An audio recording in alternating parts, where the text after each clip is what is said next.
This is an Alternerd reality podcast.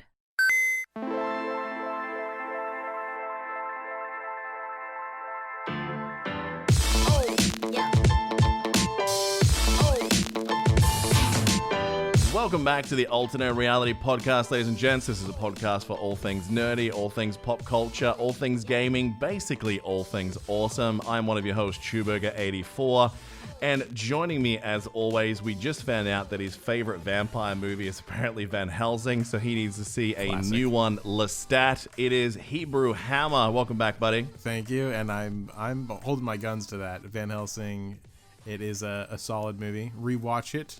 You probably just forgot how awesome it was. So that's probably It's okay.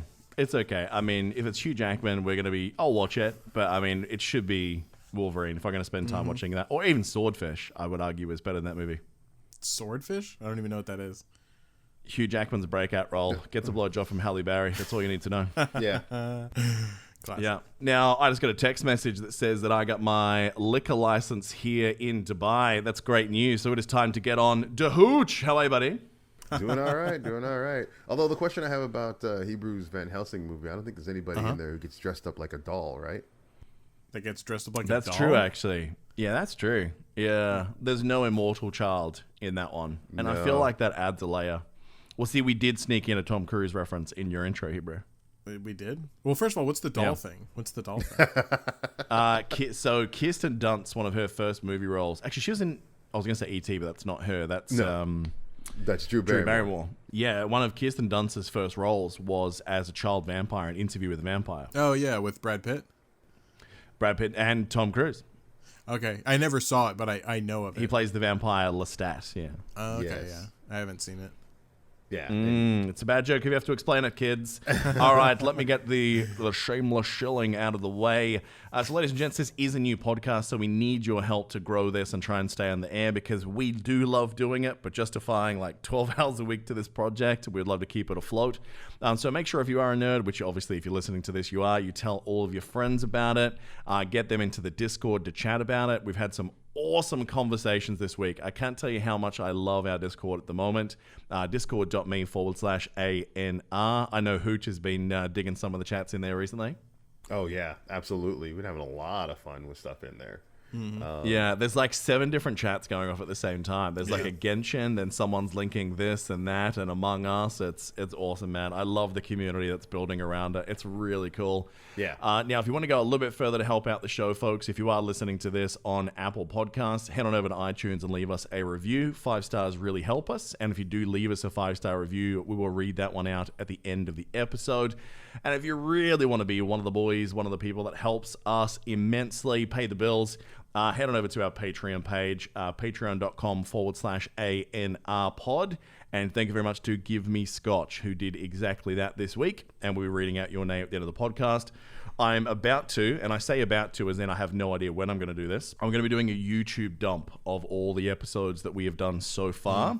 And what I'm going to be doing is everyone that has subbed as a Patreon, either up until now or whatever, I'm going to add them onto our wall of. We're going to come up with a name, so the patrons can probably vote on this. Like not the Wall of Champions or the Hall of Heroes, but something like that, where instead of having just the ANR logo for 4 hours, we'll have your name up on those videos as well. So we need some people to vote on that.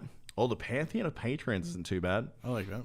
I'm sure we could get something way nerdier in there. Yeah. I believe in you guys. It has to be deep dive nerdy, I feel like. Deep dive nerdy? Yeah, like it needs to be like something that like real nerds would get. The Wall of White and Nerdy, since we were talking about Weird Al last week. Yeah, it has to be. Yeah, just something where like light nerds probably wouldn't get it quite as easily. Actually, I don't want to do white and nerdy. It makes it sound it's way too like right wing supremacist, doesn't it?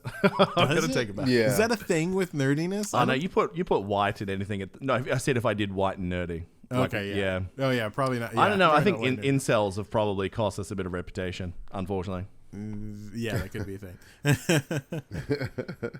All right. Now, we all hoped that we would come to this episode this week, folks, and have all these amazing tales about our new consoles and how pretty they are and all of our experience of playing them. But unfortunately, it hasn't panned out that way. The US boys have let us down. The release date for us is not until the 19th in Dubai. We're going to talk about like the launch of each console respectively and reports around the world about how they've gone. But what happened with you boys? Why are you not currently gloating about how you've been playing more PS5 than me? Yeah, so I mean, I will be tomorrow, but mine was supposed to come yesterday, which was launched for PS. Or I should say, so I got my Xbox X like 2 days ago, I guess. I think it was on the 10th that it came. But I'm not getting that one personally until Christmas, so I have to put that away. My God, you upset me greatly. My girlfriend got. Do you know how many people just unsub? I know. I'm sorry. I did. don't know what to say. I just did. I'm sorry. Yeah. But my girlfriend had got me the PS5 though, and so she was like, "Yeah, you can open it whenever you want." So I got the PS5, but that was supposed to come yesterday on launch, but UPS didn't fucking show up. So instead, I had to wait till today, and they delivered it at like 2-3 o'clock today. And so, yeah, since then, I took it out, which was a fantastic experience, by the way. That thing is big. Very large. I was going to ask about this. I wasn't expecting, I knew it was going to be big, but whenever I took it out, I was like, this thing's really big. It is a difference from like conceptually thinking it's going to be big and actually seeing how large it is. Especially whenever comparing it to the PS4 too. You're like, shit, okay. Because I had to rearrange like space for it and everything. But yeah, it is, but that being said, it is a sexy looking, like it's a little ostentatious, don't get me wrong, but like the quality of the materials feels real nice. But yeah, but I set it up and it's downloading Miles Morales right now. So yeah, next week I'll have all the game knowledge.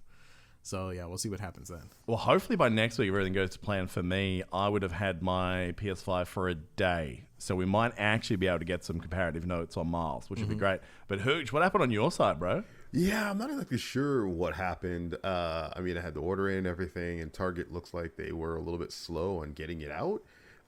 So it is currently on its way from Oregon, I guess, but scheduled to be here tomorrow. So yeah, and based on Hebrew's description, I now know the feeling that a lot of my girlfriends in high school had.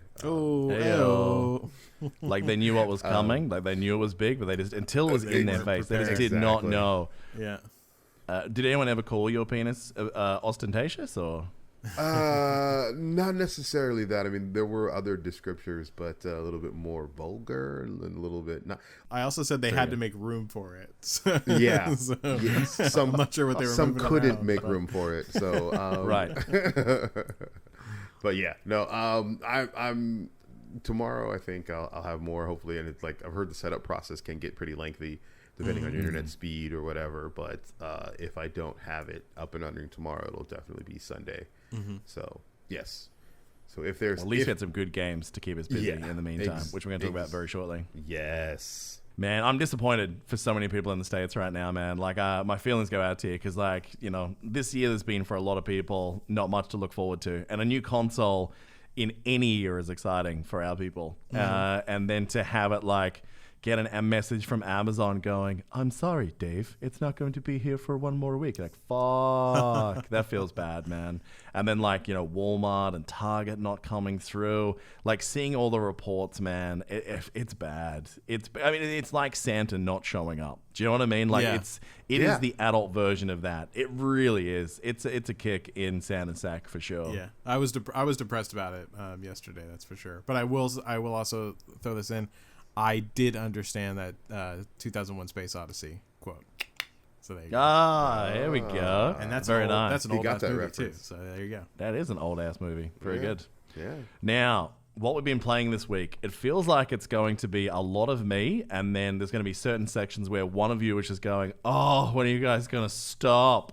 Because this week we had Genshin come out and Valhalla. And I know Heber has played a metric shit ton of Genshin this week, as have I. And Hooch has played a lot of Valhalla and Watch Dogs, as have I. Yeah. I mean, Hooch, you played Genshin too, right? Yeah, I've been playing a lot of Genshin as well. Yeah, I'm yeah. not like as dedicated to it or as into it as like you guys are. You guys are some reason. way farther ahead of me because you know really what happened is I came in kind of at the same time. We all started at the same time, but it just didn't grab me initially. Didn't click. Yeah. It didn't click with me, and it wasn't until I had that discussion with you know, some of the other guys in the Discord, like you talked about, Chu, like how it's a great community. Like because of that community, they were able to show me the greatness of the game, and then, you know, speak to me in a way where it was like, oh my god, I get it now. And so yeah, no, now I'm totally like into the game. Yeah, it's just as I said, I'm like way far behind. There's still a couple of things and systems that I'm in the process of like trying to figure out, but like I love it. I do really love the game. Yeah. All right. So I've decided we're going to make it a hooch sandwich. So we're going to have one piece of hooch bread on one side, and then we'll have the hammer in the middle, and then some hooch on the other side. All right. So let's start off with Watch Dogs. Did you end up finishing that? I know it's a big game, so maybe not. Yeah, no, I didn't actually. It's going to be a small piece of bread because I didn't actually get a chance to finish it. Remember that game-breaking bug that I found? So talk about that, man. Yeah. Yes, exactly. So essentially what happened is I reached a point where I was playing the game and it looked like the game had crashed, so I just closed the program. When I tried to start it back up again, it just took forever to load, like literally an hour, and it just did not load. So I just did a quick search on the internet, and it sounds like it found out there's an actual bug. So the way the game works is it's a 2-stage save process where it saves locally, right? One file, then it saves a second file. The problem is in that second process, it looks like your UI is locked up. So if you decide at that point to close the game out, you're at a high risk of corrupting your save file, which is exactly what happened to me. So there's no word about when a fix is coming or if a fix is coming, but it's a known issue. So in the interim, I had the choice of either starting all over or whatever. So I did start all over, but I didn't get very far at that point because Valhalla came out. So, you know, so it was like, oh man. And so now I'm kind of in that point where like I am going to start over, and I know how I'm going to attack it. I'm going to drive myself through the story first because as we discussed last week, like there's a lot of things that I experienced just kind of wandering around that the story guides you towards. So I want to try to do that and see what the difference is, how that plays out. Is the game a little harder? Maybe because I didn't kind of find those things beforehand. So we'll see how it works. Yeah, so I lost one of my save files, and the good news is it only cost me sort of like one quest, but it happened twice on that one quest, so I actually had to do it 3 times. So that was a bit of a bummer, but for me it was a bit different in that like you save and exit, and it takes you back to the splash screen of like, you know, do you want to go into the game or do you want to get out? And then like it freezes there, so I thought, oh, okay. What I'll do is I'll just close it, because if we're on that screen, surely it's saved on the exit of the actual gameplay. Nope, you still lose the file. So I only had the cut down version of that issue, and it was still frustrating for me. So I can only imagine what it'll be like for yourself. I did finish it. I did most of the major side quests. The thing is, there is kind of unlimited side quests in that game. Like if you want to get a lot of value out of a game, with Watch Dogs Legion, you can do that, because if you decide you just want to recruit every human being that you ever come in touch with, they all have missions that you have to go and complete to convince them to come and work for you at DedSec, right? Now, what blew me away is that I want to say about 12 of those, Hooch, and I didn't see a duplicate once. Yeah, I think they don't have a lot of duplicates. They have similar things where it's like, okay, well, somebody has to get a file. Okay, they got to get a file, but it'll be somewhere else. So it's a similar like style of mission, but there are, I probably would say about 20 to 30 different mission types. Yeah. The one thing I ran into is I had too many people like tagged for me to go recruit later. So if I did come across somebody, they were like, hey, we want to join your team. I'm like, oh, well, I got to kick this dude out first. Hang on a second. So that was impressive. Like, I'm sure that duplication has to exist, because you can't have unlimited. It just makes no sense, and no one would have spent that much time doing it. But I have been impressed by how robust that system is, that if you really want to get value out of that one game, that you're that person that just buys, you know, one game every couple of months, that's your budget. First of all, if that is your budget, please just do the streaming, the Uplay version, because that $15 has been one of the best things I've spent this probably year, I'd say. Yeah, I mean, in the last month alone, last 2 weeks or whatever, that I've saved more money. You know, it's what, $120 or whatever. between Valhalla and Legion. And not only that, you don't just get like the standard version. You get the digital deluxe version or the deluxe version, right? So like for Valhalla especially, like I noticed you got a bunch of the extra stuff. The same thing with Legion. There was extra stuff that you had to pay for separately that you just get. Yeah, you get their season passes, the bonus missions. Like the value for me, I think I remember saying it like before it came out. I'm like, I think this will be a sub. I'll like jump in and jump out. I don't think I'll keep it. I think I probably will because there's so many games in this back catalog as well. But keeping it on Legion, so I did finish it. I'm going to say that the story, and I've said this a few times, Watch Dogs 2 is significantly stronger. There's more about that you care about with some of the characters. There's more big, fun, rebellious, anarchistic moments that just feel awesome in that game. With Watch Dogs Legion, I mean, I picked the story's ending. I'm not going to spoil it, but I reckon, Hooch, you probably have already picked up on what's going to happen, and you're probably not wrong with your guess. In who the big bad ends up being. That big bad and the way that they use that person is just average. Like it feels very anticlimactic at the end. And whenever you like liberate a borough, it used to be such a big deal when you liberated parts of the city or took down like a major corporation in Watch Dogs 2. In this, it just kind of feels like I'm just going to roll straight in the same mission. Like, and nothing, I couldn't see change. Like, there wasn't less security forces. There wasn't less bad guys on the streets. There wasn't less drones in the areas that I'd freed them. Nothing changed. And that kind of lack of evolution of the world for, something that's supposed to make you feel like you are changing this entire city, you don't feel like you're doing that, right? And they have a couple little plot points where they say, well, this is why they're still hanging around.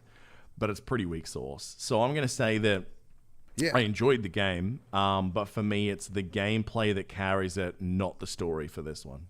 Yeah, no, I agree. I mean, and you're right. There was one part where I had a mission after clearing out a borough. You have that final borough mission, and it was to, really cripple one of the major factions, right? So I go in and I do this whole thing, and I'm like, well, their presence is still here. So I haven't done anything. It doesn't feel like it's made a significant impact on their operations like you were led to believe through all of the the preamble of the mission. It's like, oh, this is going to hurt them and blah blah blah, and then it doesn't. They're still there. Now I will, and again, it's the gameplay that does it. So I mean, when you get towards the end, and bear this in mind, Hooch, it looks like what it does is it analyzes a couple of players and it says, okay, they've obviously played these ones the most. These are the ones they've enjoyed. So we're going to make them use those most played characters for the last missions. Okay? It's going to lock you into that. Oh, okay. For me, one of them was the James Bond type spy character that I had. Now, I'm going to say that I'm so glad that they picked that because the toolkit that he had, and I'm not going to say where it is, but the London location that I was in, and the fact that there was just swarms and swarms of enemies running one after the other, I don't think I've played a game where I felt authentically as badass James Bond as I did in a couple of those endgame missions, right? But I think if I had been locked into a different character, there was no way I would have had that same experience. So I really wish I recorded this one sequence because it was just me with my silenced P9 just going for just waves of people. Like they'd walk around the door, headshot. Like it was just one of those passages to play where you just have to sit back and just go, this is fucking cool. And it really was. You're like, I just John Wick this one. And then people come from behind you, so you push the spy watch and you jams everyone's weapon, and then you leave the mission and you get into your Aston Martin that for legal reasons is definitely not an Aston Martin, and then drive out of there. Like, it has missiles in there too. Have you used the missile car for the spy? Yeah. Fuck. I got arrested the first time I did it because I didn't know. A, I didn't know what the missiles would do. B, the car that I shot was a cop car. Oh, have you ever led them on like a huge, like the equivalent of what, like 3 or 4 stars or whatever? Yeah. But luckily I was in one of those big old Albion tank trucks. Nice. And I'm just barreling through dudes as they're coming through because they're all these little small ass cars and they're just getting wrecked by me before I finally got away. And that was the most satisfying like chase in the whole game. Jeez, wouldn't want to meet you on the road. Yeah. Oh, dude, I was telling my brother, it's like, you don't want to see me in games like this because you would think I'm a psychopath, right? Like as I'm driving down the street in Watch Dogs, I'm like, this car's driving too slow, hack it, and it just goes careening off the street, running over a random pedestrian, and I'm just like, I'm gonna keep going. And like in the back of my mind, I'm thinking like, if somebody, this whole thing is recorded, so if somebody wanted to figure out who the hell was doing this, like you could just see, like I'm leaving a pattern of destruction in my wake, where it's just like, oh yeah, no, this guy drove through, and everyone behind him was now on the sidewalk or dead. Right. Wouldn't that be the greatest art imitating life? That if they were using Watch Dogs Legion, a game about like government agencies overreaching using technology to profile everything you do and might do based on your behavior, that they use that game in the way you play it to profile you in real life, that'd be fucking amazing. I'd be in jail. Oh, wouldn't we all? I would be. They would be like, no, this fucker just cannot. He cannot. I think you could identify a few sex offenders in GTA 5. Oh, Jesus. Probably. What did this person first do in the game? Well, they got through the tutorial. They immediately went to look for street walkers so they could beat them to death. Okay, we might flag that guy. Yeah. Yeah, just maybe just a little bit, Yeah, exactly. Yeah, no, but games like that, I have no regard for random human life, because it's just like, I'm gonna ride in the street, get the fuck out the way. I'm coming through. I got shit I gotta do. So I know you haven't finished it yet, but I'd be interested to see your thoughts. So I put out like a mini review on the Discord, which I tend to do, like my pros, my cons, and just in one paragraph of text, trying to break down the game. So I said that I rate this as one of those single player experiences that I think it's really fun and people should give it a crack, even if you never finish it, because I think the gameplay is the more interesting and the recruiting is definitely really fun. But I'd rate it as one of those single player games of just wait. Like if you've got the subscription service, go nuts. But I would say if you've never played a Watch Dogs game, do 2 first. 2 is definitely the best of the series. This is fun, but I wouldn't rush out and buy it. I'd wait for that sale whenever it comes out at Black Friday or Christmas. For me. Yeah, I would agree with you. Like it's definitely not worth right now the $60. Like when multiplayer comes out, next month, that I might change my tune a little bit. But for right now, it's a good single player. It's got some cool systems, as you said, like the difference in the people you can recruit. There are some recurring like things you could do a la GTA, like you can do darts, you can get drunk, you can the mini games are pretty great. I found the boxing the mini games, like I found one. Yeah, I did all of the underground fighting. Nice. I also found one where you can juggle a soccer ball. A football. That's right. And that was kind of fun. Like there's a little nuance to that too. Like you can start doing tricks and things if you get good enough. That's right. But again, as I said, like if as you mentioned, if you have the pass, this is a perfect game to play if you have the Ubisoft Plus pass. And let me clarify something you just said too. I think this game is worth $60. I'm going to push back on you there, but I think it's hard to justify $60 for that game in this quarter with what is out and coming out. Do you know what I mean? Like if this was a normal March, April release, you'd go, fuck yeah, I'm going to pay $60 for this game. Like it's definitely worth it. But am I right that that's kind of what you meant? Yeah, I mean, I think it's a better description of it. Like, it definitely falls in that. Okay. You've got so many games out right now that spending $60 on this may be less justified than something like a Valhalla or even a Godfall. Or, hey, you got Spider-Man out now, Call of Duty. Yeah. So many games are coming out now. Don't get me wrong, Watch Dogs is great. It's fun. I can't wait to go back and play it once I get done with some of the other stuff I'm doing. But, yeah, I think it's like on a lower priority than some of the other stuff.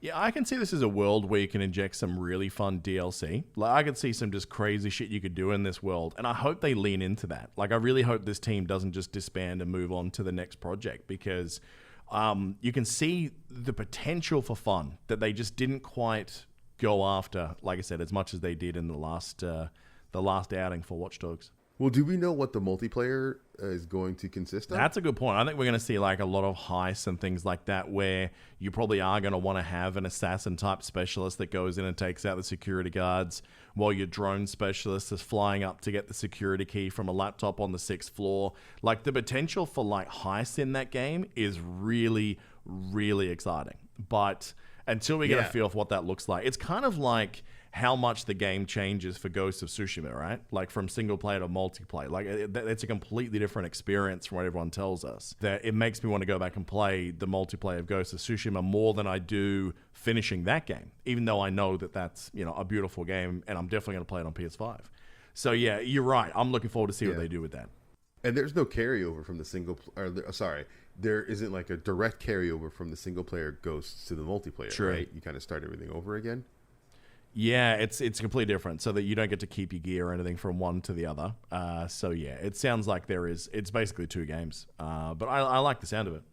Yeah, absolutely. Agreed. All right, any final thoughts on Watch Dogs before we move on, my man?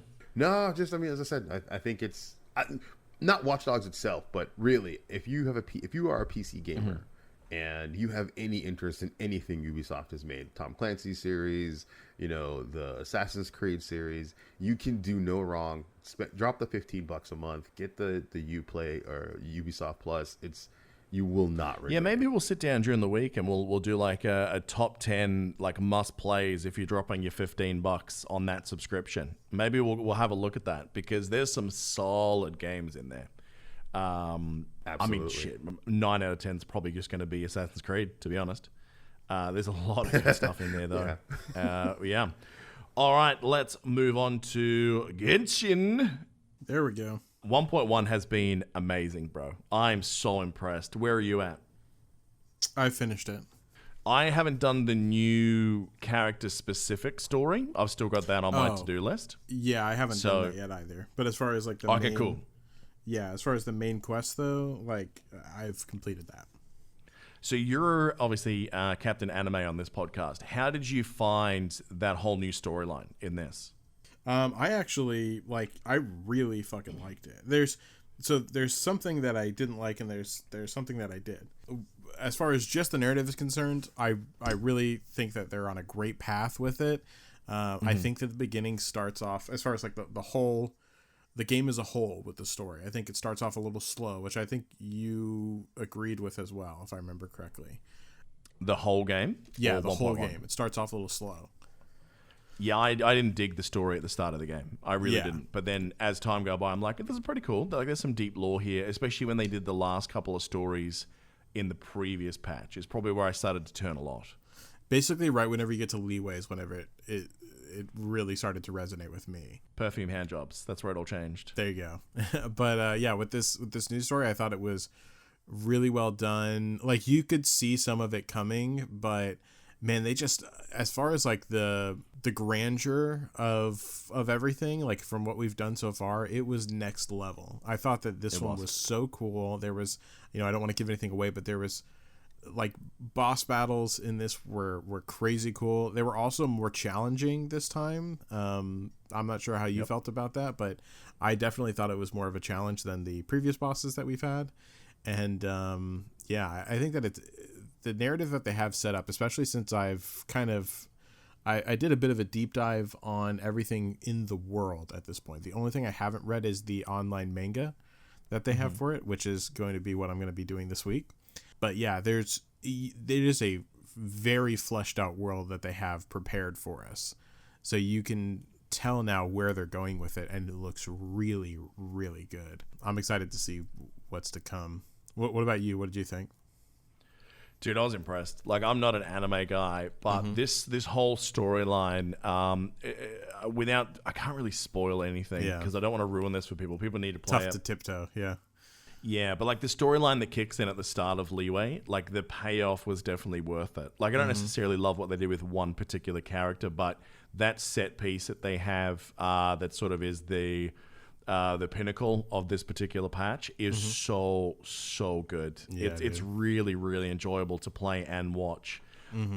I really enjoyed the new boss fight. I will say, obviously, it's harder for me to measure these things because my deck is very overpowered because of my account. But I actually believe when you go out and play him at level 80, which is where I have him at the moment, AR45, he is easier to take down than the wolf boss. Oh, really? Yeah. Yeah, he's significantly faster because if you get the right combo of characters... He's definitely squishier. He is, and he doesn't move around as much. So if you have characters that can stack a lot onto one sort of tight AoE area and then just explode everything at once, you really can nuke him down quite quickly. I'm not saying I don't enjoy that fight, and every week when the cooldown comes off, that is the fight I'm going to be looking forward to the most because that character is so interesting. And they did the super anime thing of, like final forms, which just, I mean, I if they say you can have this skin, I will be throwing my wallet at my screen, right? I agree.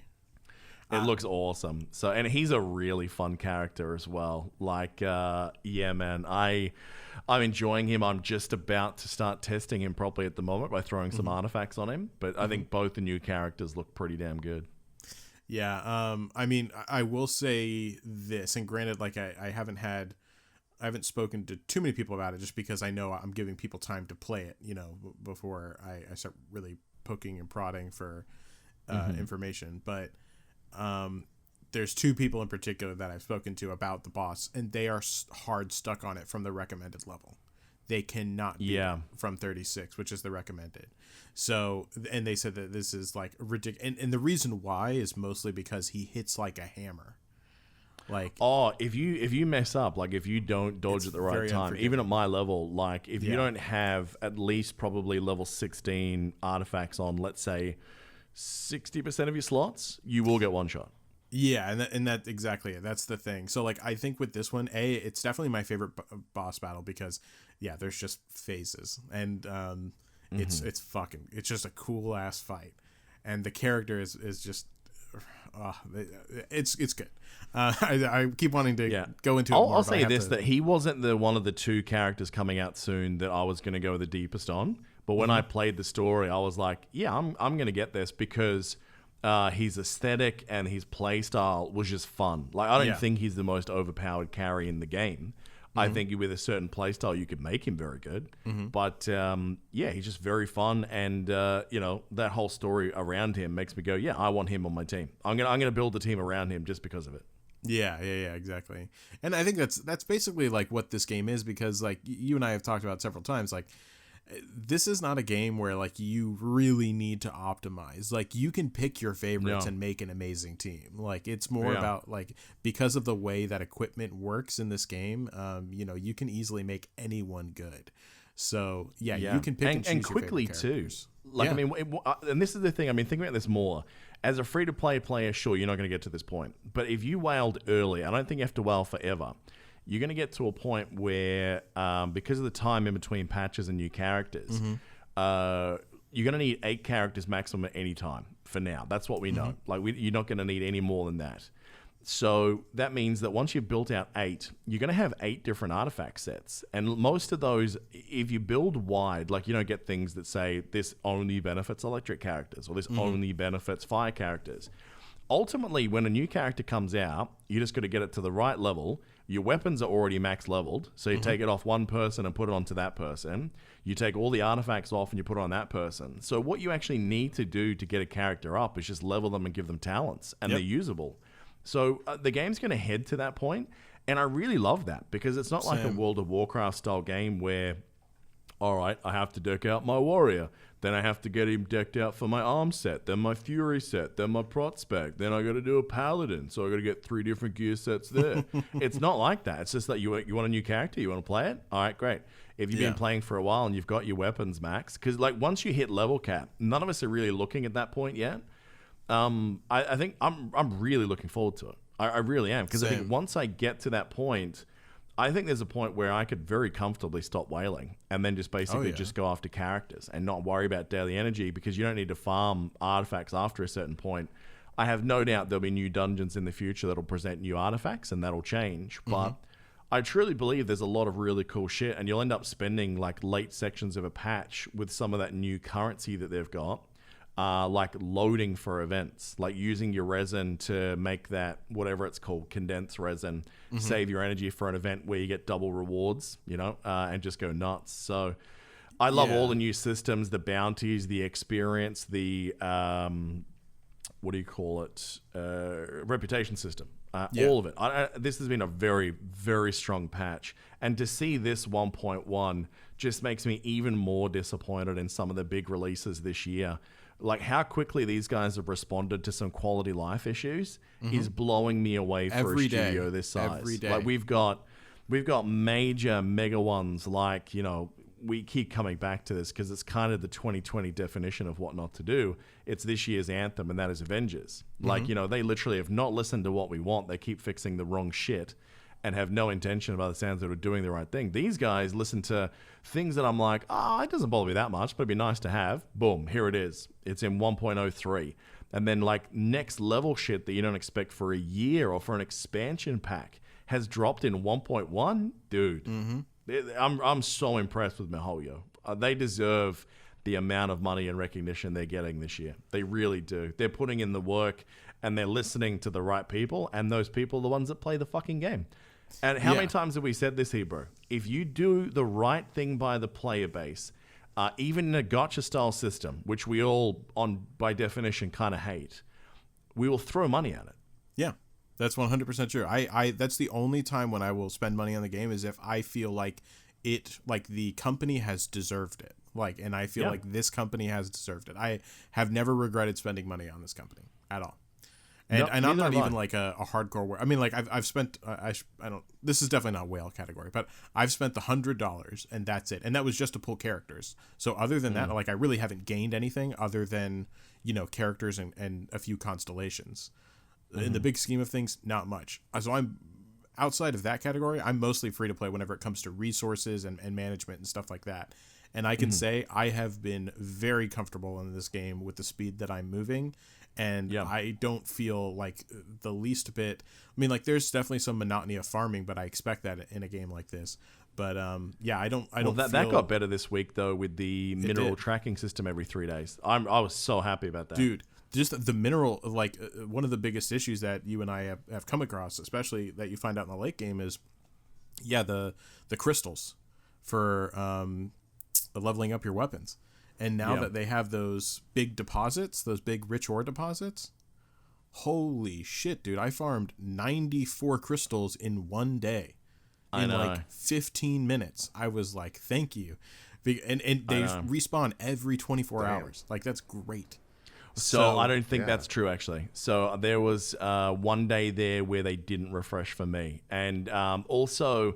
the one thing that is a bummer is that it doesn't give you all the crystal sites. So you still have to know some of the old routes. I liked that, personally. I liked that it gave you some. Yeah, it was kind of like the same thing of with the book, where you can target bosses, where it shows you some, but it doesn't give you all. Like, because I like the fact it's like, we'll show you exactly where some are because we're nice, but you got to do some exploring for yourself too.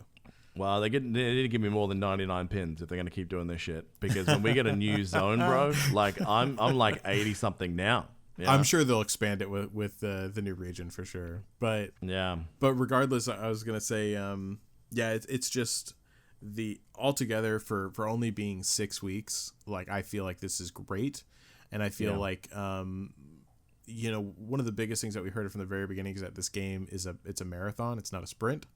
And we heard that from not only the devs, but like hardcore players of their previous games.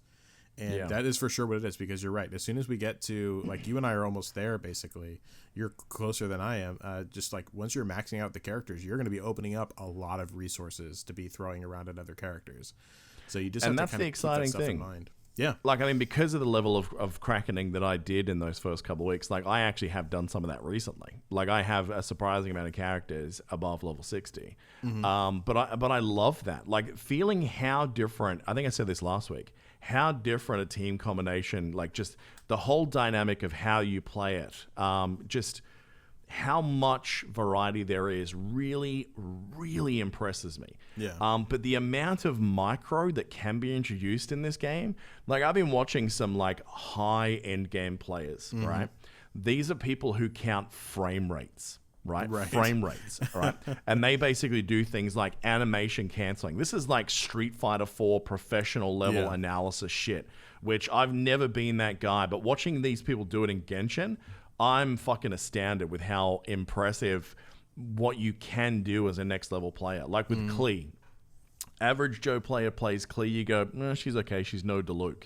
You watch a Klee in the hands of one of these people who have got their patterning down so well that they're actually ahead of the animations, right? So they're actually going fire, fire, walk, fire, fire, walk. So it looks like she's machine gunning, but they have the patterning so well that they're actually frame canceling the walk animation, right?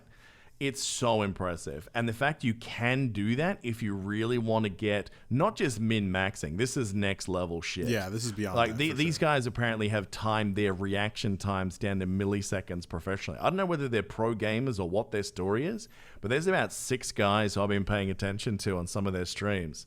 They're unbelievable to watch, man. And listening to how they analyze this game makes me realize that, you know, as someone who thought he had a pretty good understanding of this game, it's like there's a 2% that I don't understand that could make me be a god in this game. But I don't think I've got the reflexes to do it, or nor the patience to want to do it. Because I think I'd rather play 15 different characters and have fun than just pick one person and get it down that you have to get that muscle memory in for 12 hours a day. But it's good that you have the option. The fact that I could.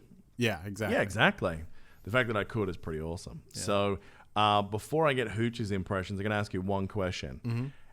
Did you tell me to go fuck myself in a screenshot that I sent you this week? Yes, I did. I don't. You got who was it? Deluke and Child. I got Child, Deluke, and the new chick. Oh, was it Ningguang? I think you're right. It was Ningguang. Yeah. So it was basically it was a double mega pull. Basically, 2 5-stars on one banner and one of the better 4-stars in the game as well. Which is such a beautiful thing to see for you. Terrible thing to see for me. Oh, when it happened, I was just like, wait. This can happen, and then I was looking at the odds. I'm not even going to try and do the math because, like, the odds behind it. Because isn't it like 0.6% to get 1 5-star? It's 0.6% at base. It goes up over time, like every. So pull. let me ask you: does it make you more angry to know that wasn't a pity? Yes, 100%. I'd actually got my pity. That wasn't a pity? No, I got my pity on Child. 32 pulls before that. Yeah. So we did find out, like, I'm not sure if you are aware of this or not, but like, so it is kind of still the pity. Well, it goes up progressively. So you're actually increasing your chance. It's so good. Yeah. I can't believe like we didn't figure this out. Do you want to explain that to non sort of people that have a history with pity systems? Well, yeah. So basically, like one of the big problems is targeting characters in gacha games. Well, in this game, 5-star characters, even though, I'm not going to get into the weeds on if they're better or not, but like you want to get some 5-star characters because they're just cool characters. And whenever there's a featured banner, that means that there's a character with a higher chance to pull this specific character. And every 90 pulls, you are at least guaranteed to pull a 5-star. And if you don't pull the 5-star that's featured, on the next 90 guaranteed, you will get the banner character, the featured character.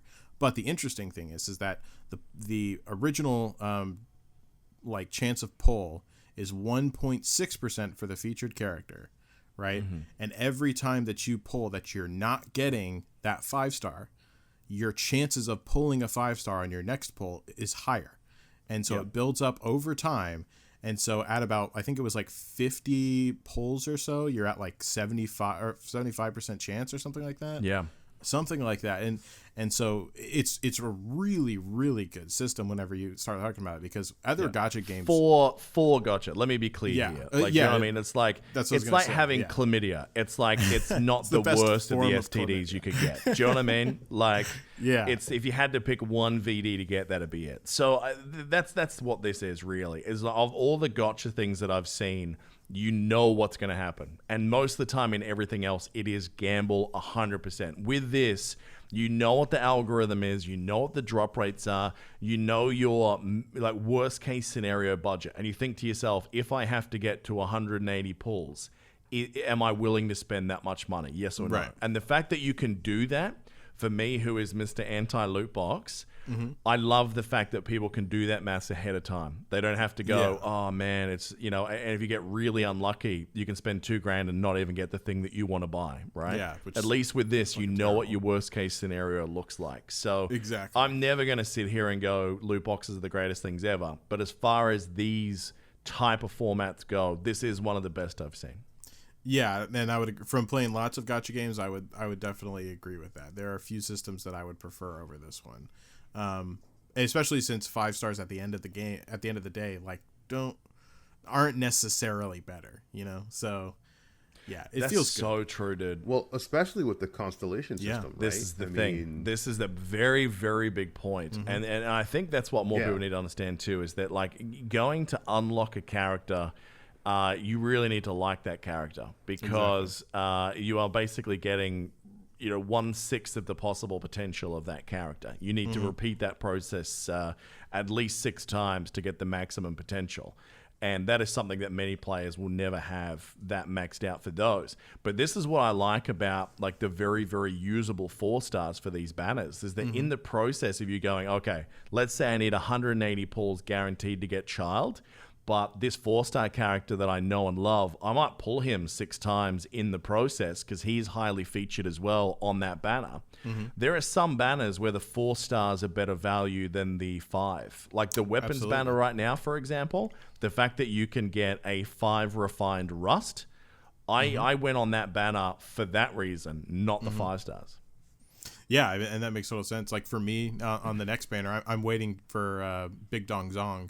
But for him, like I hope he lives up to your expectations at C1. He's really do. He's going to. I already know he will. But regardless, Razor's in that pool, and so That's true. And Razor's my main DPS, so I have a high chance of pulling Razor on my way up to Zhongli and getting him max constellations, hopefully. So yeah. It's just a good game. So, what's your thoughts on it? I agree with everything you said. Like, I haven't actually gone through the new story content yet. I was focusing on like Valhalla this week, but my hope is next week to like start digging into that. I did with the previous patch get up to that final story quest, so I've done that. Some of the things I've been kind of doing also was like clearing out some of the other quests, not the story or the Archon quests or whatever, but some of the other quests that were in there, and I've been having a lot of fun with it. I haven't really done anything like with the city factions yet, so like as I mentioned in the chat earlier, in the Discord earlier, like I have so many characters right now that I want to try and settle in on like the 8 that I really want to focus on. So that's kind of like my problem has been paralysis through analysis. I've done a little bit here and there with a bunch of different characters, resources that I probably could have funneled into specific characters and gotten them up. But that's just like that's why I'm a little slower in my progression. It's like I need to know like the right team. And I think, of course, also somebody like me coming in where you can't immediately see like, oh, well, this character is going to be good for support. This is going to be good for DPS. This is going to be good for, whatever. You can kind of get it. I'm kind of getting my head around that. Like, obviously, a character like you mentioned, Razor, who, his elemental skill and elemental burst don't do anything for anybody else. They're all focused solely on him. Yeah. Like, okay, that's a DPS character. Right. He has to be a DPS character. But then you have stuff like, like Chi-Chi or Zhongling, where you have things like, it doesn't matter which character you're using, they're going to get the benefit, or the other character is going to get the benefit. You're like, okay, this is a good support character. Chi-Chi obviously is a good, heal character, but you can use her as DPS, right? If you want to, because her ability to heal scales on her attack power. So you're going to be throwing a bunch of stuff into her attack power. I think for me right now, part of the problem is because I have a 5 constellation Zhongling with a 5-star polearm. I keep trying to shoehorn her into like whichever thing I want to use, whichever team I want to use. The thing is, though, that's absolutely the right way to play it. So the good news is, Hooch, is that there are very few characters where you can go wrong. There's only probably 2 in the game right now where you can build them in a way that will actually fuck your team. Like, for example, there's one character you can pair with Razor that completely fucks him because it makes all of his attacks electric, and you actually don't want that. You want him to stay as physical damage. But, I mean, Zhongling, she's a great example of exactly what I was about to say, which is you can build her as a primary DPS. Like, she can be your carry because she's very, very strong if you just flat up build her for attack, right? If you want to have her pop out and just throw down the bear and disappear, or throw out her Pyro Storm and fuck off, you build her for elemental mastery and energy recharge. Like, literally the fact that you can just swap out gear sets and just change it that way. And also, if I was in your situation, what I normally recommend to a lot of people now is focus on things like weapons that are good on everyone. Focus on artifacts that are good on everyone. Because then, let's say you get really lucky in the next banner and you actually pull like a god tier character, right? You don't want to then go, oh shit, I have to drop one of my 8 if I'm a free-to-play player to go to one of those. I think if you invest in your weapons, if you invest in those, you can pivot really, really quickly. And level, especially when you go above level 70, I'd say for most people right now, even when you get to AR 40, 45, don't take anyone past 70. Because you're only talking like, let's say 8-ish% more output, which you don't necessarily need. I mean, yes, there are some internal scaling mechanics that apparently level versus what you're fighting level. There is like a calculation there, but it's certainly you can overcome it just by brute force with the weapons and the artifacts. So I would say to a lot of people, like, save those resources to shit that you can hot swap, because honestly, it's going to make your life so much better. So pick one of each weapon, right? That's generally where I would start, right? To be honest. And then one of each type. Like, don't stack 2 electrics, although there is obviously great benefits to doing that for one team. Like having a Facial Razor, great combo. Yeah, because they're both building off each other. Having a Diluc Zhang Lang, like definitely the elemental system's great. But the fact that you've got that flexibility in this game really makes me happy. That it looks after free-to-play players that are smart with their resource management. Yeah. And for people that are willing to dump cash, you really get some good rewards that you want. Not that you might get, but that you want. If you know the dollars you're going to spend, you will get the thing that you want. That I do like. And it's just a beautiful game. I mean, yeah, that's true. It is a great Mechanics game. are great. It is feels slick. Like, it's very responsive. We're going to pivot to Valhalla in a minute. Like, I mean, I look at the amount of work in that game versus Genshin, and for a game that's so well developed, like, I honestly will say the combat system feels so much more slick in Genshin than it does in Valhalla. Like, there's definitely clunk that I go, what? Yep. So yeah, I'm super impressed, and that game just keeps impressing me more and more. Like, I was contemplating jumping into like WoW as my MMO thing. I'm going to grind on the sly every week while I'm bouncing between new games to cover for the pod each month. But honestly, Genshin just keeps hanging on to that slot. Same for me. Yeah, it fixed that itch that I had. Yeah. The thing about Genshin is you can play it for 10 minutes, you can play it for 2 hours. Yeah. And you're making progress. That's the thing, especially with the condensed resin system. Fuck me, that's a great fucking item change. Right there. Yeah, absolutely. Could not agree more. All right, let's talk some Valhalla. You haven't started playing at all because you're getting it on PS5, is that right, Hebrew? Or are you going to play Valhalla? Yes, I'm absolutely going to play Valhalla. I'm going to be downloading it right after Miles Morales, so yeah.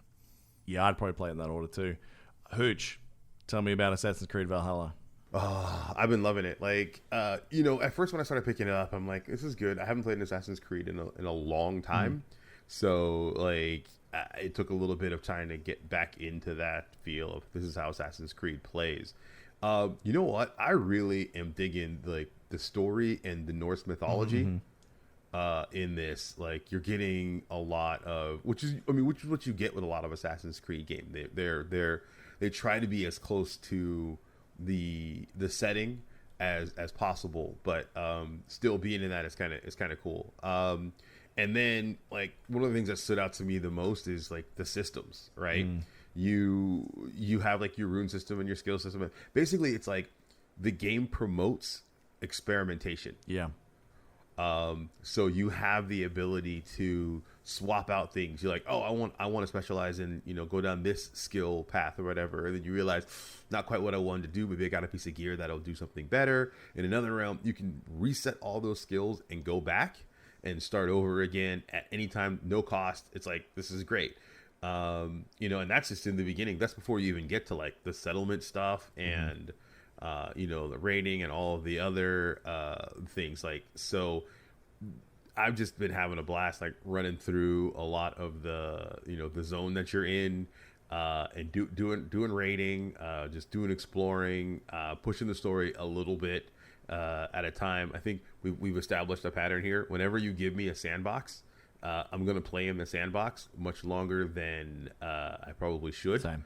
Instead of going like, hey, this is the story where you go here. You're like, oh, I got to go this way. No. I want to go do this thing. No one can put you in the box. I think, yeah. Like, so one of the funniest things I came across was a side quest, right? Where you just come across a random couple and they're I know what the question wife you're is talking outside. about. Yep, the wife is outside talking about how she and her husband used to have this like passionate, crazy sex life, and at one point they were doing it in the middle of raids, and the crew told them to stop because it was distracting. I don't want to spoil it, but like the phrasing that she uses and the conversation that you have with this woman, and then the things you have to do for this couple, hilarious. I will admit, and this is why this game is so daunting to me, is that I'm like you. I love playing in the sandbox, but I'm a bit of a completionist. Like I do love doing everything, which I cannot be with this podcast. Like I need to kill that, because otherwise I'll be talking about Valhalla for the next 3 months. Because when you open that map, when you move out of the first zone, like someone like me, when I see that map, I go, holy shit, there is a lot to do in this game. Yep. Which if you're someone that wants to just buy one game and be able to play it for the next 6 months, you could absolutely do that with this game, because there is so much going on. And I was like, all right, I'm just going to do the main story this time. It's what I'm going to do. And it was quests like that you randomly walk into on the map, and I'm like, shit, I need to do everything, because if I miss a story like that, I am going to be real disappointed. Because like they lean into a lot of the Viking stuff like that. The fact they were open quite sexually. Like there's a lot of people talking about their bits in this game. Like there's that whole thing is amazing. Where oh god, and I love the way that they do the phrasing in their local tongues as well. It's just very well done in that sense. The game is stunning visually. I think they must have heard some of the feedback and went in and worked a little bit more on the facial animations. She seems a little bit more well worked on than him for me. I do like the way that they make the gender switching make sense for the game as well. Done a pretty good job there. But for me, Hooch, it feels like we talked about the mini games in Watch Dogs being a thing.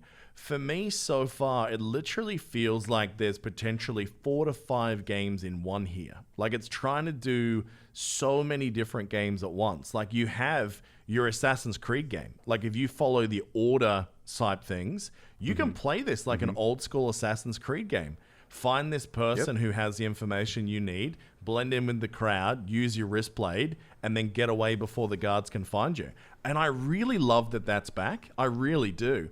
You want to go open world sandbox and like beat the shit out of things, you can do that. You want to get your Viking crew and literally sail up the rivers and raid towns and burn shit to the ground, you can do that. Do you want a Tomb Raider experience where you go around and like forage around in old Roman Empire ruins? Fuck yeah, buddy, we got that for you too.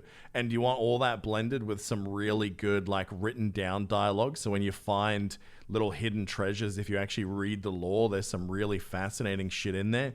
And then like a lot of the side stories and the humor, it's just so well done. I've been genuinely surprised how much more of a shit I give about this Assassin's Creed than I did the last two. Because I didn't finish either the main story in either of those two. In this one, I don't know about the main story, but I'm definitely going to put a lot of hours into it. Yeah, no, I agree with everything you said. It's just like there's layer upon layer upon layer. And for someone like me, you can easily get lost within those layers and not focus on the central theme and objective as to progress through. But that's the beauty of it, right? The fact that you can go in and do all of these things and not feel like you're wasting time and still having a good time. You're still enjoying it. Nothing feels like super like clunky or laid on. Like this sticks out like a sore thumb. It doesn't really belong here. And you have a lot of options you can do. Plus you're right. Visually, it is a good looking game. I'd say my only gripe is that damn bird is a pain in the ass to control. Yeah, that doesn't feel good. There are certain weapons that feel really bad and clunky as well. Like there are some of them that's super easy to fight and block and parry, and they feel real nice. And there's some of them, like if you're just running around with one axe, like dual feels pretty good. Having a two-hander axe feels really good. But if you're running around with just one axe, nothing else, a one-handed axe, where you're hitting, especially when you're trying to mine minerals and shit, you're like, I didn't fucking swing there. What the hell is that? And some real weird jank as well. Like, for example, there is a hidden area in the first region. I won't say where or what. And then you have to jump through this thing. And I'm sitting there jumping and going, like, have they put a story wall here? Am I not supposed to be here yet? Like, I'm trying to jump between these two sections in a cave, and it's not letting me. I'm like, what is this? So I thought I'll throw out the Google and see if it's anyone else. Turns out, yeah, a lot of people. So if you have an NVIDIA card, you actually have to turn VSync on, which then you got to hope you've got a VSync capable monitor. Then it will let you pass through. And you're like, what the fuck was that? So there is some weird there is some week one weird graphical jank that is in there. Not to like a Bethesda level of broke, right? As you know, those games are always notoriously just baroque in week one. But there are a few moments like that where you go, I should be able to do this. I wonder what VSync has to do with that. Why? Some people said they had to. So people who didn't have NVIDIA, they were saying they had to drop their frame rate to exactly 60, or like cap it at 60, not let it go to open. There was just something about the way that the game measured where your character's, hitbox was versus the environment around you that it wouldn't let you squeeze through. You had to give it a very specific framework to work. I don't know why. I can only guess, but there's some weird things like that I think will be patched out pretty quickly because there's enough people experiencing it. There has been a little bit of like crashing and save issues for some people I've read online as well. So yeah, there's some fun stuff to be had in this game. I think I definitely recommend this as a great value game. There's a lot of hours of entertainment in this game. And because there is so many different ways you can choose to play it, you can just rush the main story. You can stick to just the assassin-y type things. It feels like that's going to have its own story. And then, of course, there's the overarching. They've gone very much back to the OG Assassin's Creed, where it feels like they've got those hidden Easter eggs that like patch together a cinematic that you'll have at the end. Did you notice that? Have you found any of those? No, I haven't found any of those yet. So at one stage I thought, okay, this is really cool because every now and again you'll see like screen tearing, little bits of like flashing of like a screen going janky, and the first time I saw it, I'm like, oh shit, this is not performing well at all. But it's deliberate because what they're actually doing is showing that in the Animus itself, something is breaking down around this area. There's some data corruption, and you actually have to go in, and what it does is it pops out the Viking character, Ivor, and it pops in the person who is streaming as Ivor into the world. And then you have to solve a puzzle to basically collect the anomaly. And I've only done one so far, and it flashes about, 1 second of what looks like a cinematic. Ooh, so they've got that I'm layer back. do you remember the one from Assassin's Creed 1? I feel like we can talk about that. It's been long enough. The Adam, I don't remember Adam the one and Eve, from Assassin's Creed. Adam and Eve thing. Yes, but yes. Actually, So that I remember kind of picking shit, some of that up. Yeah, that kind of shit seems like it's back. Okay. Well, that's cool. Yeah. So I like it, man. I didn't think I would, but I'm really into this game. I'm super excited to play Agreed. it personally. Yeah. I'm back to the old ways of Assassin's Creed. Sounds good to me. So. Oh, yeah. I was really impressed with the way they did it, man. Like, you literally build a building and you have an agent there from, the assassins that basically says, and then you've got this whole screen where it's like, it's almost like, do you remember, I know you'll get this reference. You know that scene in It's Always Sunny where Charlie has the board up with all the strings when he's all coked out? Oh, yeah. Like an old school detective. Yeah. Yep. So it's kind of like you have that board where you have all these dots going between characters, like the hierarchy of the Templar. But it's all like blacked out. So you only know that there's a couple of people that are confirmed to have like tenuous links with the Templar. And then you have to go through and like basically track that down through in-game lore. Like you can break into houses, steal a piece of paper and find out, oh, this person reports to such and such. So then you know that that's the guy you have to kill. Or you can just flat out murder some people and they'll, while they're dying, basically talk about, who they're working with. And then over time you find more and more and more people. And then you have these elite units. Have you come across a knight yet, Hooch? No, not yet. I'm still super early on in the story. I haven't. Let's just say that there was a prophecy to be fulfilled that has not been fulfilled yet. Oh, bro, you're probably further ahead of me by the sounds of it. I just picked a direction when I got to the second phase of the game. I don't want to mention where you are. Basically I just went, I'm going to go this way. And then I saw like this helmet appear on the map. I'm like, oh, what's that? It's like, this guy is 70 levels higher than you. I'm like, yeah, I'm going to fight that dude. Got my ass kicked. And I was like, okay, I reckon I can beat this dude. And it turns out I was right, because what they did is they built in mechanics to that boss where if you play it right, you can make him fuck himself.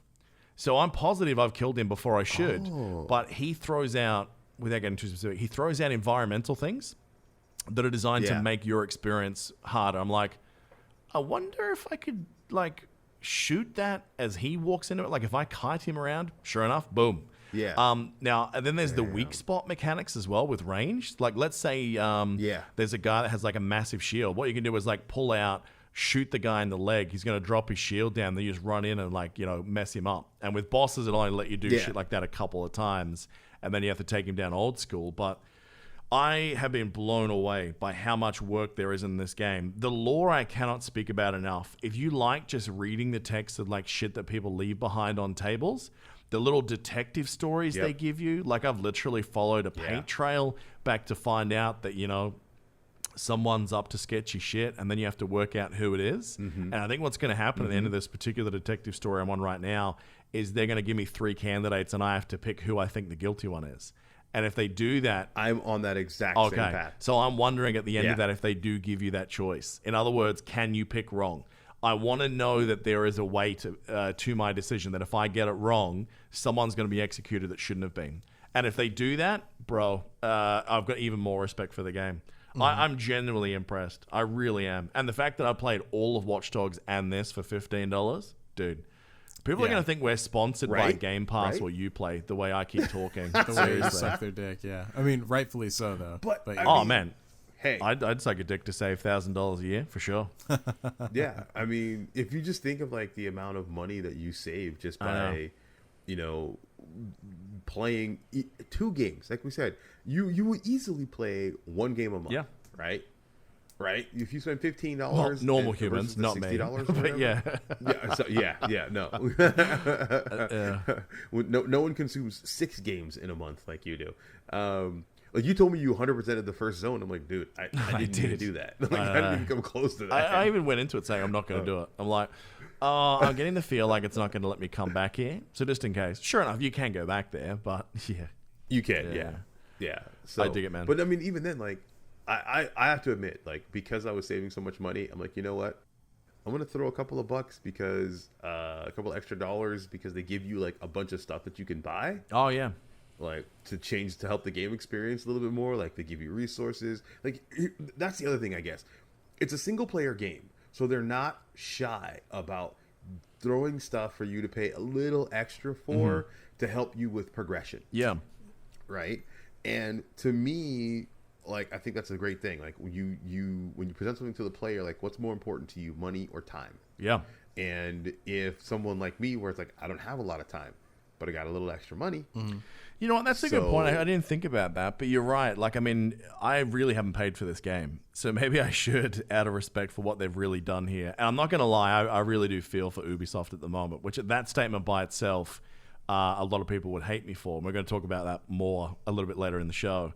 I really think they deserve a bit more than my $15 for the month. And if that is there, because I will admit I haven't even gone to the shop at all, because I'm like, what am I going to buy for this game? Skins? Forget about it. Although I have seen some of the skins, and I've seen something that looks like a mecha Valkyrie. I'm like, that's actually pretty rad. Yes. Right? That's armor. That is armor that you can buy and upgrade, and it's better. Oh shit, than, it's in-game like, usable as well? It's in-game usable armor. That's pretty cool. Yes, it's not just cosmetic. And that's the thing. It's just like, I mean, if a game is done well by the developers, and I feel like they really put in the time and the effort, then they're liable to get money from me. So I think that's fair. I have spent a lot of money on Genshin, though. I don't know if I can do that this month. Maybe I'll do that next month. We'll see. Fair enough. Yeah, skip that Zhong. So much spent on Genshin. Genshin. But no, I'm impressed as shit with this game. I mean, there's some jank. Yeah, there's some, like, combat where you sort of go, this doesn't feel good. But then there's other scenes where you got Vikings all around you. And then, like, you realize, oh, shit, there's a bunch of, like, locked up Vikings, which you realize was from the raid that they referenced in some of the hidden lore that you'd found in a basement. They went, oh, we've got people locked up upstairs. And you let them out. And then they join the raid. And then after the raid's done, then that person talks to you with a customized story. You're like, this is one quest in a game that looks like there's 120 hours of content if you did everything. Is so fucking impressive to me. So, yeah, I'm in. I think... I'm going to be so much under pressure to stop playing this when I get my PS5 on the 19th. Like, I think I want to finish this properly. Yeah, we haven't talked about one thing. Wow. Boats. Boats are back. Oh, and they feel good too. And Viking style. That's all about the rowing, son. Yeah. And Viking songs too. You got the rowing. Let's not underestimate Vikings, that. And Viking songs and Viking tales. Yeah, buddy. So you can have them tell stories, and some of those stories are freaking hilarious. I love the soundtrack in this game, man. Like, it definitely sounds something like ripped straight out of the Vikings TV show, which is definitely not a bad thing to quote. Like, Not at all. Yeah. The only negative of the Vikings is like the female version of Ivor sounds like an American. Vera DeMilo from In Living Color. She does not have. Yeah, this is the opposite, because in the last game, the female character had a wonderful Greek accent, and the guy was just like, "Bro, what are you doing?" Like, he was bouncing all over the place. In this game, it's the lass who definitely bounces out a lot more. The guy actually has a pretty good accent, but yeah, man, it's a little rough. I like it. I like it a lot. So. Excellent. But yeah, all right, we got so much more to cover, but I mean, we could talk about all three of these games for hours because there's so much to them. But I mean, what a part of the year to be in. They've got so much great shit to play and experience right now, and obviously with PS5 and Xbox, once they get their shit together and we've all got them, exciting times, man. Exciting times for sure. Good time to be a gamer. Absolutely. All right, should we talk about some general nerdy news? Let's do it. Disney Plus has had 70 million people subscribe already. And I would have to say Mandalorian is carrying the shit out of that. Would you guys disagree? I think that the Star Wars genre is carrying the shit out of that. Well, don't forget also they're pulling all their stuff from Netflix from Marvel, right? But not yet, though. When that happens, I agree with you. Oh, I thought they had started that process already. Like some things were pulling from different countries, different rules. Like the earlier stuff. Yeah, different countries, different rules, unfortunately. Okay, because some of the earlier stuff I think was getting pulled, like as it was ending the contract run on Netflix, and it was heading over to Disney Plus. But no, I think Mandalorian is really strong with that. Obviously the Marvel stuff, they do have like a fair amount of good content. So yeah, it's Disney. I mean, damn. I think there's two big factors there. I think number one, there is an inherent wholesomeness to Disney, which not only, broadcasts itself to a wider audience automatically, because, it's totally family friendly, but also it feels good. I don't know if you guys have experienced this or not, but like sometimes it's just like the world's so fucking depressing. You just want to throw on something a little more nice. So like I definitely found myself going to Disney more often to find something, including like older Disney movies. So I think that's like honestly part of it. But back to what you say, I definitely think that Mando's at the helm of it for sure. But I think that the Star Wars section of Disney in general is the biggest thing carrying it, because also the new season of the Clone Wars was fucking amazing. Right. And being able to watch all of that series again, and Rebels.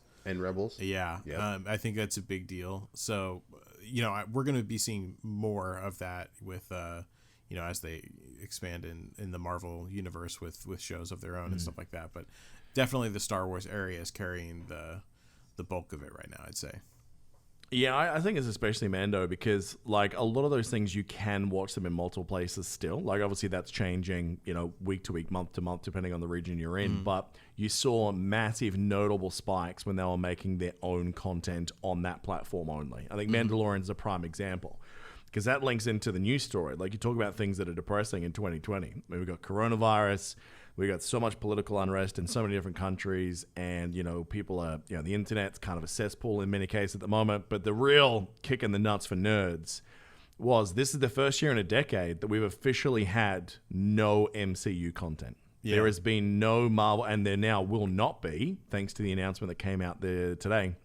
There will not be any Marvel content for this year, and that's because it's been such a staple of nerd fabric year in, year out, reliably. So the fact that they've gotten to those numbers without Loki, without WandaVision, without Winter Soldier and the Falcon is crazy numbers in the time that service has been out. And I can only imagine once they add WandaVision to the staple, on the 15th of January, that you're going to see these numbers just start to skyrocket. Yeah, I'm a little upset at like, I don't blame WandaVision because there's no reason to not release WandaVision. We know it was going to Plus anyway, so the only reason why it wouldn't be, that I can tell, that it wouldn't be coming out earlier and that they pushed it back was just because it wasn't ready, which fair enough. If it's not ready, it's not ready. But I am still sore about Black Widow being pushed back consistently because I don't know. I think that it should have just been released a while ago by now and given into the stream culture. But, you know, it's... Well, they're not going to make the money out of it, though. And that's the real problem, bro, is that, like, you know, they made that particular movie. I think every movie going forward will be factored in that you can't rely on just the visiting the cinema money, right? But I think that movie especially was made and budgeted based on a cinematic release. So I don't blame them. I mean, Wonder Woman 84 and so many other bigger movies. You know, Ghostbusters, shit, that was supposed to be out in April this year. Yeah. Talking about like a Sony release. Yeah. Like all of it, you know, they've all delayed it, hoping that, just saying, well, the world's going to go back to normal at some point. But when do they cut the cord? Like, they're just going to let these get to a point where, I mean, anyone that's made anything topical for time zone of like 2018, 2019 is going to feel so dated by the time it comes out. Mm-hmm. And I think that it's true. Like, I'm not opposed to them. I think we discussed this before, but I'm not opposed to them charging for the movie and basically doing a release like that. And even if it's only a rent-only release and then they offer it for, you know, to buy or rent again later on or whatever, like, that's fine with me. Like, later on, they release it for buying. But, like, I'm okay with them doing a rent or something like that for, you know, $8 or something. I don't know. Like, I'm not opposed to that. Yeah. Well, if you need to make up a cinematic release, like, charge the 20. Like, I mean, I still maintain that like at $15 to $20, they must be making more money at Marvel than they get for a cinematic release per ticket. Like, you'd have to. Like, significantly less people could watch it, and they'd probably make more money if they did it right. Yeah. So yeah, I agree with you. So I think that there's definitely ways to recoup it. So I don't know. Well, yeah, because I think you're right. Like when you think about it, you have 70 million subs, right? And you know, if every family, or not even having, like if half of those families paid for the $30 or whatever, right? I mean, that's a pretty significant jump there. Yeah, but it doesn't have that magic B word that Disney likes now. Doesn't have the No, magic it doesn't B. It doesn't have- have no, it doesn't have- billions. That's the real problem. Let's That's be real. true. It doesn't have billions. I think that it would be. I think so- that they would have an increase in the amount of people paying it, especially now. Like I would just be really interested to see how much they make, if they actually charge for it right now, pre-release, kind of like what they did with Mulan, versus theatrical release for a movie like this, because it's not the same comparing it to, you know, to Mulan, which is not going to pull in those numbers. But we know people want Black Widow, so I think it'd be a really good test at the very least to see how that would work. Well, the fact that it's out of time as well, and like you don't need to watch this one for the MCU continuity, I don't know that Black Widow is the one that you test with that. Like if you test it with, let's say, I don't know, Eternals or, you know, Thor, Love and Thunder, something like that, that'll tell you the real potential. But I mean, why they don't have different stages as well? Like, why not just say, okay, if you're Joe Average on the street, we're going to allow you through our Disney purchasing shop, like our iTunes, you can buy it on a short-term rental for $30. But if you're a Disney Plus subscriber, we're going to give it to you for $15. Like, your subs alone are going to skyrocket with the amount of people who go, I'll say $15 because it costs the same. Why wouldn't they? Right? Yeah. And then they forget to cancel. Yeah. Next minute, they've you know, watching the 4th season of High School Musical. Which is how, I mean, that's how most streaming services make their money, is people forgetting to cancel after free trials and shit like that. Yeah, it's all about the forgetting to cancel after free trials. That is their business model right there. 100%. So yeah, I mean, the potential for this is massive, and I think how they mess with that in, you know, because COVID, by the time this vaccine rolls out, even if the vaccine was released tomorrow, we're not getting back to like fully stocked cinemas till probably mid next year at the earliest. Yeah, I agree. Yep. Yeah, you know, and then of course, just quick segue, if you look at the numbers we have in the U.S., it's just, even then it's not looking good. Boys. Yeah, look after yourselves here in the States at the moment. Like, seriously, wear a fucking mask. Like, honestly, don't make me use the R word because I don't want to get cancelled. But if you don't wear a mask, I'm going to call you that. Yeah, I would agree with you 100%. All right, boys. Do you watch any of the Arrowverse shows? Yes. I was an avid Arrowverse fan from season 2 of Arrow all the way up through the ending of Arrow. You somehow made it through the long haul, dude. Congratulations. Oh, Yeah, dude. Even yeah. I bailed. Yeah. And Dude, look, I watched Supergirl when it first aired on CBS, and then came over to the CW. That's I didn't canceled hate right? season 1. This is the last season now. Yeah. Okay. Yeah, this is the last season. Look, I even liked the first season of Legends of Tomorrow. I That was liked fun. the more recent seasons even Well, better. here's the but, test. What do you think you of know, season 1 of again, Batwoman? It was rough, but it had promise. Yeah, I think that they did some of the things they did actually were pretty cool. Like, I liked the Alice character. She's cool. And some of the stuff they did there. Wasn't a real big fan of of Batwoman. Just it just seemed kind of one note. But other than that, I think they did a lot of stuff with some of the other characters. Gotham is part of Arrowverse, right? The show Gotham, was that part of Arrowverse? No, it's not. It is It's not. completely separate. Yeah, it Okay. predates Yeah. it by decades. Yeah. Yeah, because Gotham was on Fox. Oh, okay.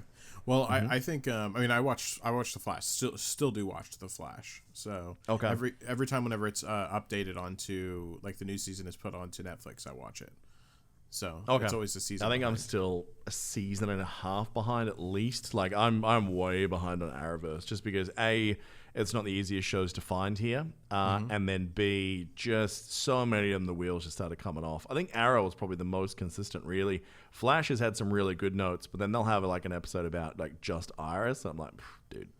Yeah, no, thank you. Oh, I would say I got news for you. If you're not a big fan of Iris, you may not want to watch the most. Oh, look, as long just give her superpowers so she doesn't have to be claiming credit for everything Barry does, and I'll be fine. Like, just let her stand her own. But this whole, no, Barry, we did it.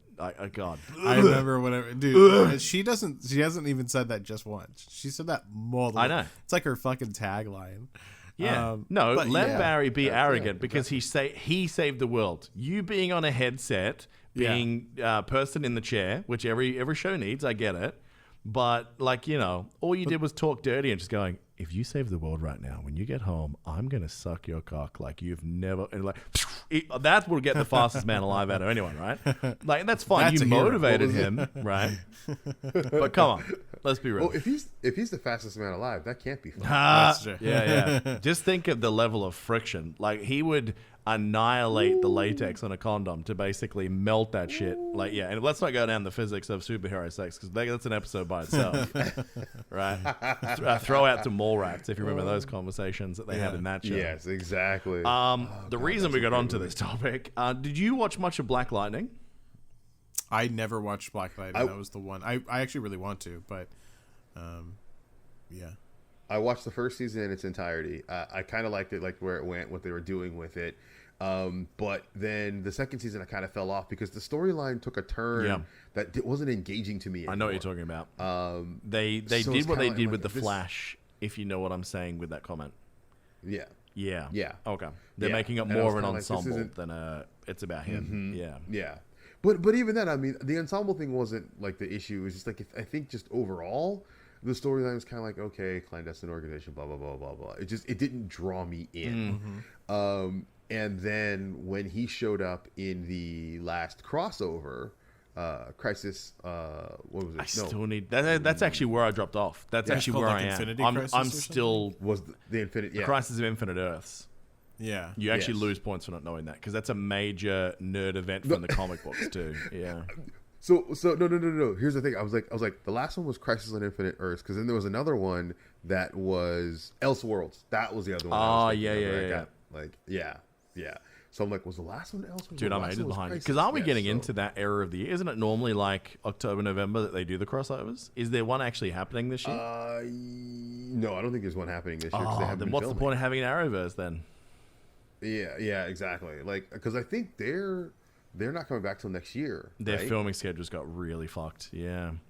Yeah. So because you're right. Right about now, we would be knee deep in the getting ready for the next crossover, which usually I think happens. It'd be about now. Was it Like the December? first one would be happening about Was it right now. now? It's normally November as they Yes, you're start, right. and then they sort of peak out later. Right. So look, because then they take their break for holidays. yeah, so you're not going to have much vested interest in this then. So in the later season of Black Lightning, they introduced a character called Painkiller, who in the comics was only around for one or two issues. It wasn't a big deal, but people have really responded to him and also to that actor and his portrayal.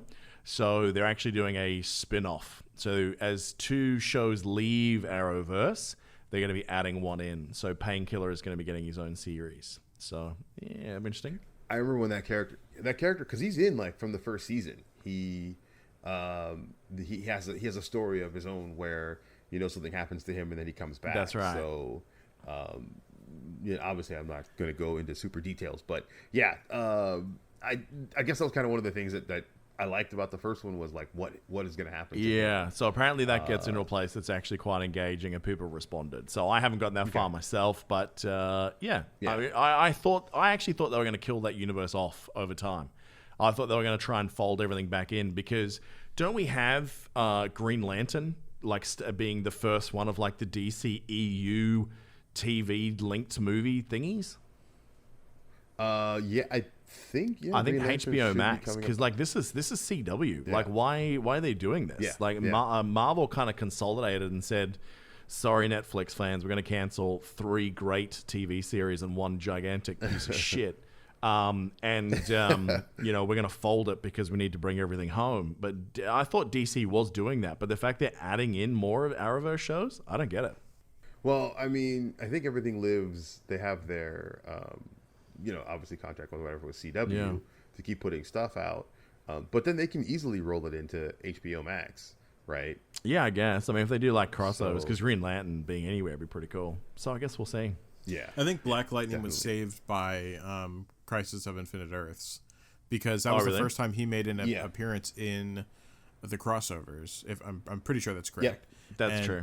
It was a piss poor and he did a really good job. Like I wasn't even honestly aware that was part of the Arrowverse at all. Oh shit!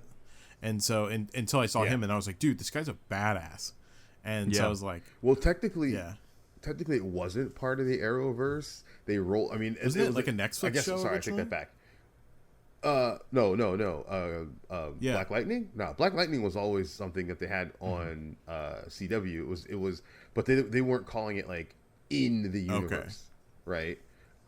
Similar to another character that shows up is a little bit of a spoiler. Another character shows up in Crisis, Lucifer. Yeah, I heard that very quickly though. Very quickly, but I mean, it is now established. He was part of it. Lucifer is part of just like Constantine Arrowverse. Was in a previous one. Oh, he had his own show and they fucking canceled it. Like that show was just starting to really hit its stride. I'm still pissed off about that. No one was watching. I was fucking watching it. Yeah, I mean, I really enjoyed it whenever I saw it, but yeah, no one was watching it. Yeah, but he's really hit his stride on part of the Legends of Tomorrow. That show's too weird for its own good, is what that is. that show is hilariously goofy, and I love the fact that aren't they just like the rejects of the Arrowverse shows now? They are pretty much. They pretty much are, and they lean heavily into it, which is what makes it so. Yeah, I love the concept. It's like you all know that no one's going to remember who you are, right? Like you're all literally useless people. So good luck with it. I'm just so glad that they put. Well, I guess I don't know if I can say anything because I don't know if it's spoilers or whatever. So. You're talking about Wally? Never mind. Just the sister of the main girl on Arrowverse, like that was the original. Oh, that's girlfriend. season 1. That's like 6 years ago. That's fine to talk about. That wasn't season 1. That was I'm even fine to drop that Wally West. I'm glad they shoved him over there as well. Yeah, but all right. So the girlfriend. What I forgot what her name was. Do you remember, Hooch? Wait, which are you talking about? The White Canary. Was that Sarah Lance? Yeah, I think so. It was the sister of. Sarah Lance, Yeah, Sarah Lance. She was annoying as hell. I couldn't believe whenever they brought her back. I was like, really? Fucking everyone survived and it was never even a big deal? Nah, she's fine. I like her. Yeah, they're so afraid to kill people off on these fucking shows. It's insane. I'm sorry, have you read comic books? They just turn them into superheroes and throw them into they never kill somebody off permanently. They come except for the boyfriend of the sister. of Arrow's sister. Oh, yeah. I actually Tommy. really liked him, and then Tommy. they fucking killed him off. Even though he was like a complete Yeah. duplicitous version of Arrow, but yeah. Okay, let me put it this way. Much like comic books, they're never fully gone. They do. He's have a way back of again. popping up in Jesus. some way. Well, you've watched The Flash Some way, up until shape, or now. You're well another. aware there's a multiverse.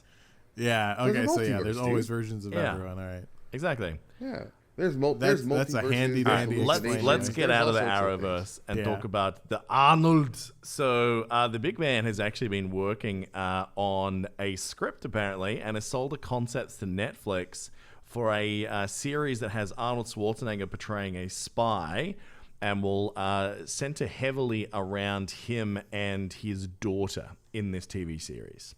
Now, Hebrew, we have these moments from time to time, but this is definitely a friendship test. Depending on your answer to this, I don't know if we can be friends anymore. You ready for this? Yeah. Have you seen the movie True Lies? Yes, I have actually. Oh, thank one where fuck. he's- This was going to be he's the a end of this secret agent. podcast. Yeah. Yeah. If they make True Lies the TV series, bro, I am in. Do it. Oh, Yeah. No, my God. I really liked that. That was a fucking great movie. Yeah, you've obviously seen a Hooch. Oh, absolutely. Fuck yeah. I don't think there's an Arnold movie. I don't like haven't What's Her seen. Face. Probably, though, but yeah. it's probably one of my favorite Arnold movies. Like, it really is. There is very Yeah. little about that movie not to Yeah. like. I mean, Bill Paxman nails it. Jamie Lee Curtis nails it. Even, I never remember his name. Arnold? Roseanne's former dildo. Yeah, Tom Arnold. Tom Arnold. Yeah, yeah. He did Tom really Arnold. good. Yeah. He was really, everyone was nailed their parts in it. The script was great. The set pieces were great. That scene with the VTOL jet is rad at the end as well. Like, there's just Yep. So when I saw him going to be like a father-daughter spy series, I'm like, please just do this. Please just do how complicated it is to have like a family experience while being a spy, because like that was what True Lies ultimately was. And, you know, obviously maybe there's not a mother in there. So maybe that makes sense that, you know, she died. So he's single dadding it. Like there's a story to tell. And I could not be more pumped about this possibly happening.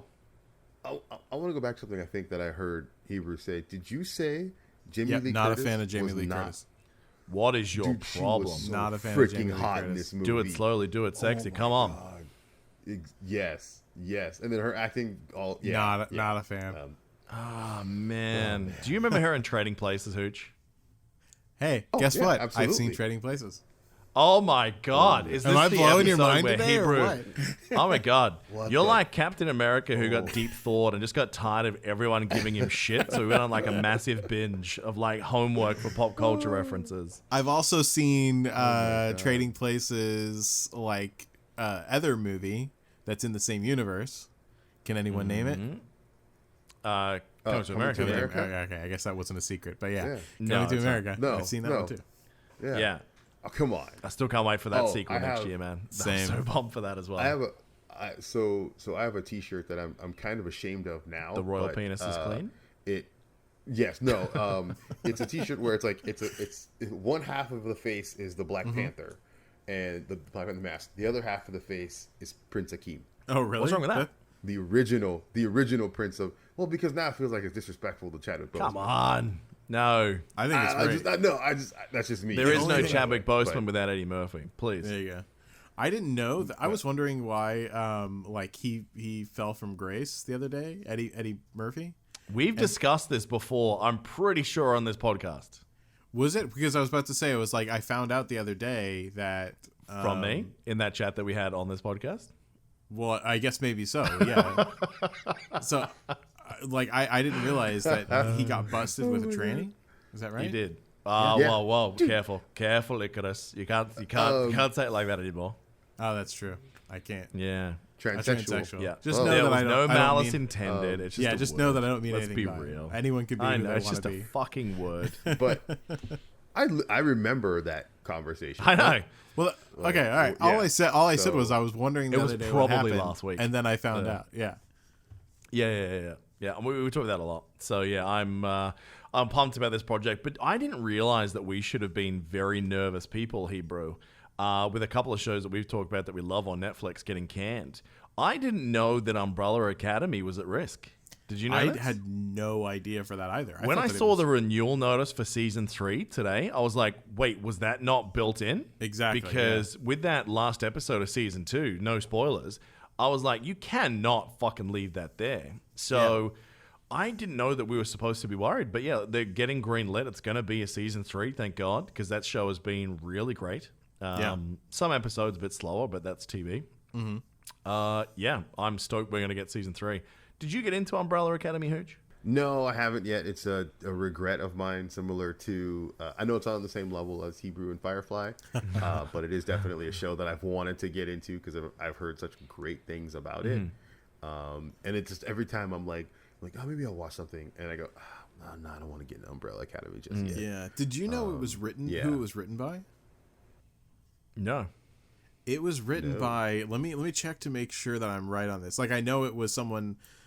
I'm pretty sure it was a member of My Chemical Romance. What? It was by. Yeah. What? It was made by. It was originally a comic made by someone in like a hardcore rock band. Okay, now you just used a hardcore rock band and I'm My sorry. Chemical I should. Romance Yeah. in Yeah. one I sentence. should not. So have, we I need to should walk not that have said back real quick. Okay. Yeah. But hold on a second. Yeah, that's eyeliner rock. If that's true, that's interesting. Yeah. Yeah, I mean, it is certainly, true. if you said emo rockers wrote the character of Varna, I'd believe it. Yeah. I don't know. Yeah. I should have Because said. like All right. some of Gerald the music Way. from there and watching some of her episodes, both of them definitely make me want to cut myself at times. Yeah. So Gerald Way, who is singers. Yeah. Oh, My Chemical Romance. There you go. Co-founder of the rock band My Yeah, you Chemical said Romance. Okay. Yeah, that's what you you should have said. committed. You should have said it confidently. You should have trumped that shit. Just said Yeah. something you thought maybe was true. I don't know, and just fucking said it. Oh, Yeah. So I shouldn't even bother fact checking well- shit anymore. Yeah. 48.7 of the Yeah. people would have Yeah. believed Now, here's one for you, Hooch, right? This has come up on the podcast before. Hooch, like, combine these two facts together. He has never seen Firefly, and yet one of Hebrew's more favorite characters is the Scorpion King, it. Blasphemy. right? But have you seen the good Yeah. news for you, Hebrew? The Rock Yep. is using his own cash monies and giant Hollywood dick to swing to reboot the Scorpion King. To which most of the Reboot world into went, orbit. why? And Hebrew went, yay. I say yay. Yeah. I know I you say do. absolutely to that. I knew you'd be excited. I literally was like, this is not newsworthy for this show. I'm like, oh no, we have Hebrew. He loves that dude. Yeah, no, 100%. I think that was great. I actually didn't like. Granted, I was very young whenever I saw the Scorpion King, and I think I watched it multiple times around that age, but not really again since. But I remember enjoying it. I don't know if it would still hold up right now, but It didn't hold up then, just so we're clear. It was terrible. Yeah, like, I'm surprised. When I'm you look young. at The I Rock, when you look at The Rock That- now, and just him being the highest paid actor in Hollywood and a global megastar, if you told me that after I watched The Scorpion King, I would go, I don't want to live in that world. That world sounds crazy. That's the dark timeline. Fuck off. This is ridiculous. no, Oh. the Dark Timeline was that Tooth world- Fairy. That was the Dark. Oh, no. Oh, I will But- say but you're- Tooth Fairy as a standalone movie is better than The Scorpion King. Fight me. Fuck off! No, No, absolutely no way. not. But you know Fuck what? yes, Too- I too, stand you're by right. that statement. I will die on that hill. What were we saying, Hooch? But you're right. We are living in the dark We time. actually are living in the dark And timeline, this to be is fair. so. I mean, it's true. It's true. This is the dark timeline. Fucking Troy and Abed need to sort their shit. But I'm glad that he's doing this for sure, because I would Big like time. to see now that he's, obviously he liked that character enough to want to do this and want to do it right, and I in The Rock I trust. So Yeah, I think the next announcement we're expecting off the back of that is Ryan Reynolds to say he's going to remake Green Lantern from scratch. I Like would that's what this love announcement feels that. like to me. So would Yeah. I would absolutely watch him as Green Lantern again, but just good this time. well, I like creators and actual fans of content like deciding that they want to create it, because I think that they would do it right. Oh, you can tell when there's love in the piece, man. Yeah. You can Exactly. tell. You can tell when people are phoning it in. Like, as I said, the best example I can think of, like, as far as this podcast has been running, was I literally can't remember the name of the show. Hellstrom. My God, you can tell it was done by someone who went, "Oh, we've got a comic book story. Yeah, we're gonna get paid. Let's just make it. See what happens." Versus Put Feige in charge of the MCU, bruh. Yeah, exactly. Man. Yep. Now, speaking of TV shows, I completely forgot were happening. The Halo TV series is still happening. I didn't know that they had That's cast still and had been planning? filming. No, it's been filming. Like they've actually like starting to retweak some things because of the COVID delays. So not only is it at that point, they're actually doing a bit of cast shifting around. So here's some testing of old school memory for Halo. Do you know the character that Cortana was based / modeled off of in the Halo universe?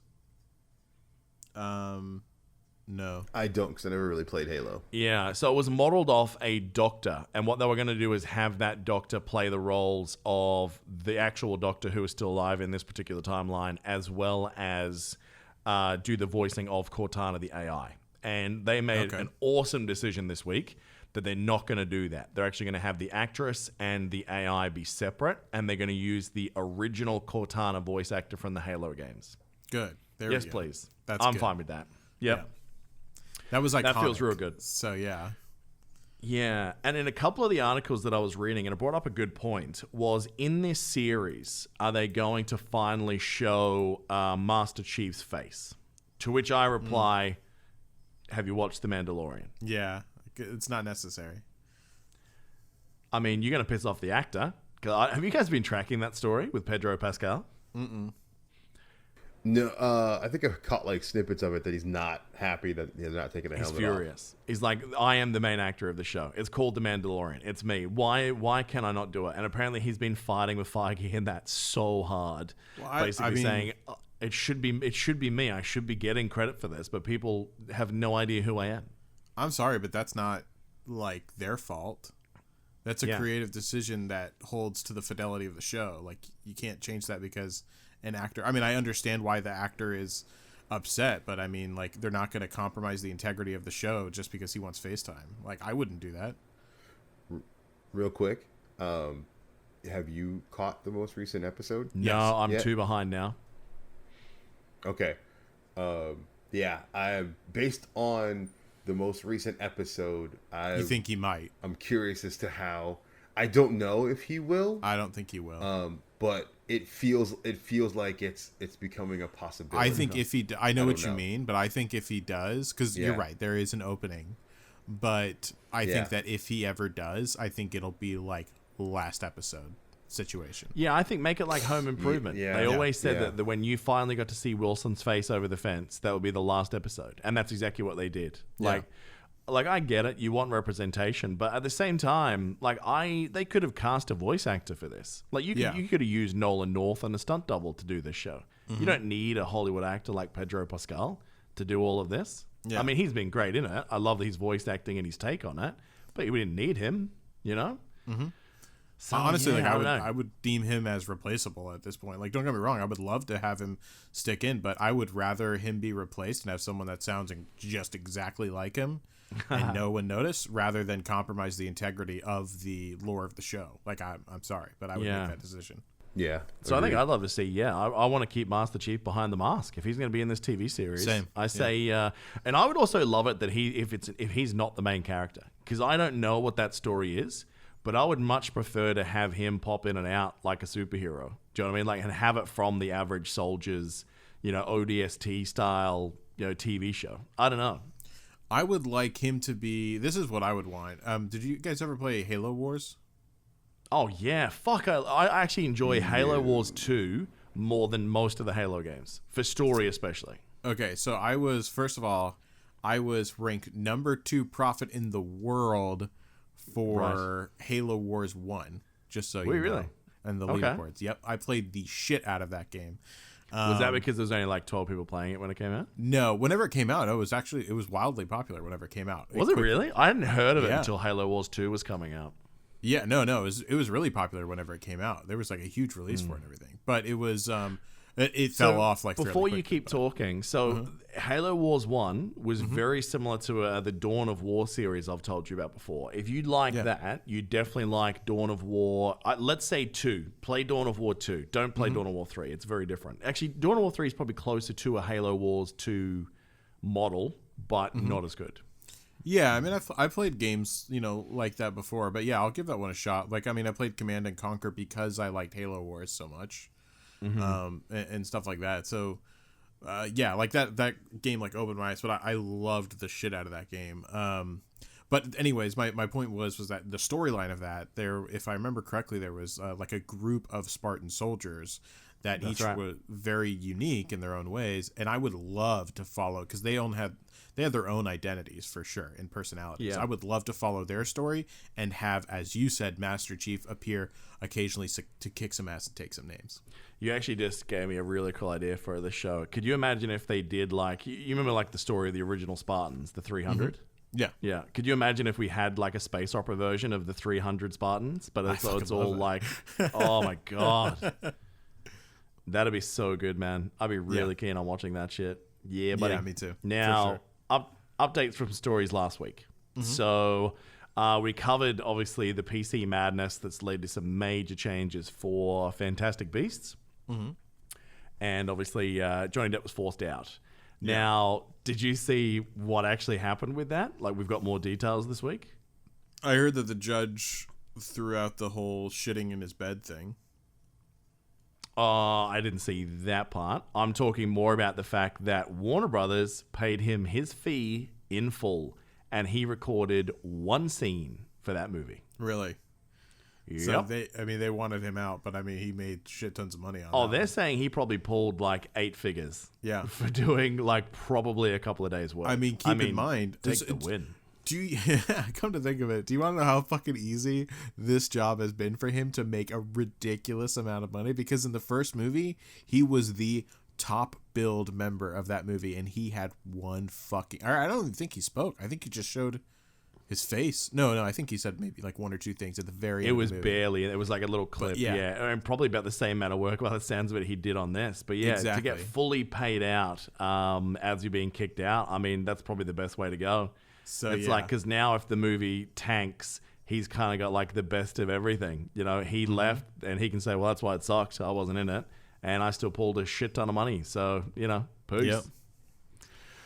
Wow. Amber Heard came out firing during the week as well, because a lot of online people said, well, this is pretty shit that you're going to force Johnny Depp to go out, and yet you're going to keep her on her project with no penalty. To which she came out swinging, saying that everything that's been said about her online has been a paid-for advertising smear campaign by Johnny Depp, and that people shouldn't believe what they've read, and has said that she is 100% going to be in Aquaman 2, to which sources came out from the people in Aquaman saying, yeah, that second movie hasn't been greenlit yet. Oh, really? Yeah, apparently Aquaman 2 is now no longer confirmed. That's why we reported a few weeks back that wasn't on the lineup anymore, and we just thought it was because of the shuffle that came out from COVID. Yeah. But apparently it's no longer on the confirmed movie list. Yeah. Interesting. I wonder what that says about I wonder if that's mostly to do with, or a combination of to do with COVID and this, or if it's like a deeper problem with them kind of reanalyzing what they want to do with the universe right now. I think that's what it is. I think they're going to try and figure out, like, what are we doing here? And then, like, trying to get that right. Yeah. I mean, you could reboot that world and still keep that actor. I mean, they're doing that with... Jason Momoa is all they need for it. Like, absolutely. Yeah. Yeah. Oh, look, I'd love to see Cavill come back. I really would love to keep seeing him as Superman, but done the right way. I actually, no, Gal Gadot, Aquaman. too. Oh, for Aquaman? Yeah. Actually, it was funny earlier this week, I was talking to some people about like Superman and how he doesn't need to look like Henry Cavill, right? Because the whole point of I have an issue with like the super huge buff ripped Superman, because he doesn't need to look like that, because he's from another planet, so he can look like a normal guy and be like invulnerable, because again, he's from another planet. That's the whole shtick.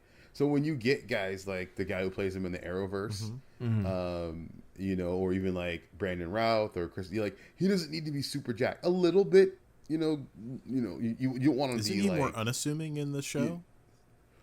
He's what in what in Arrowverse, yeah. Or he's. Here's my take. He's supposed to his secret identity is Clark Kent, Clark Kent is supposed to be someone who is easily overlooked by everyone.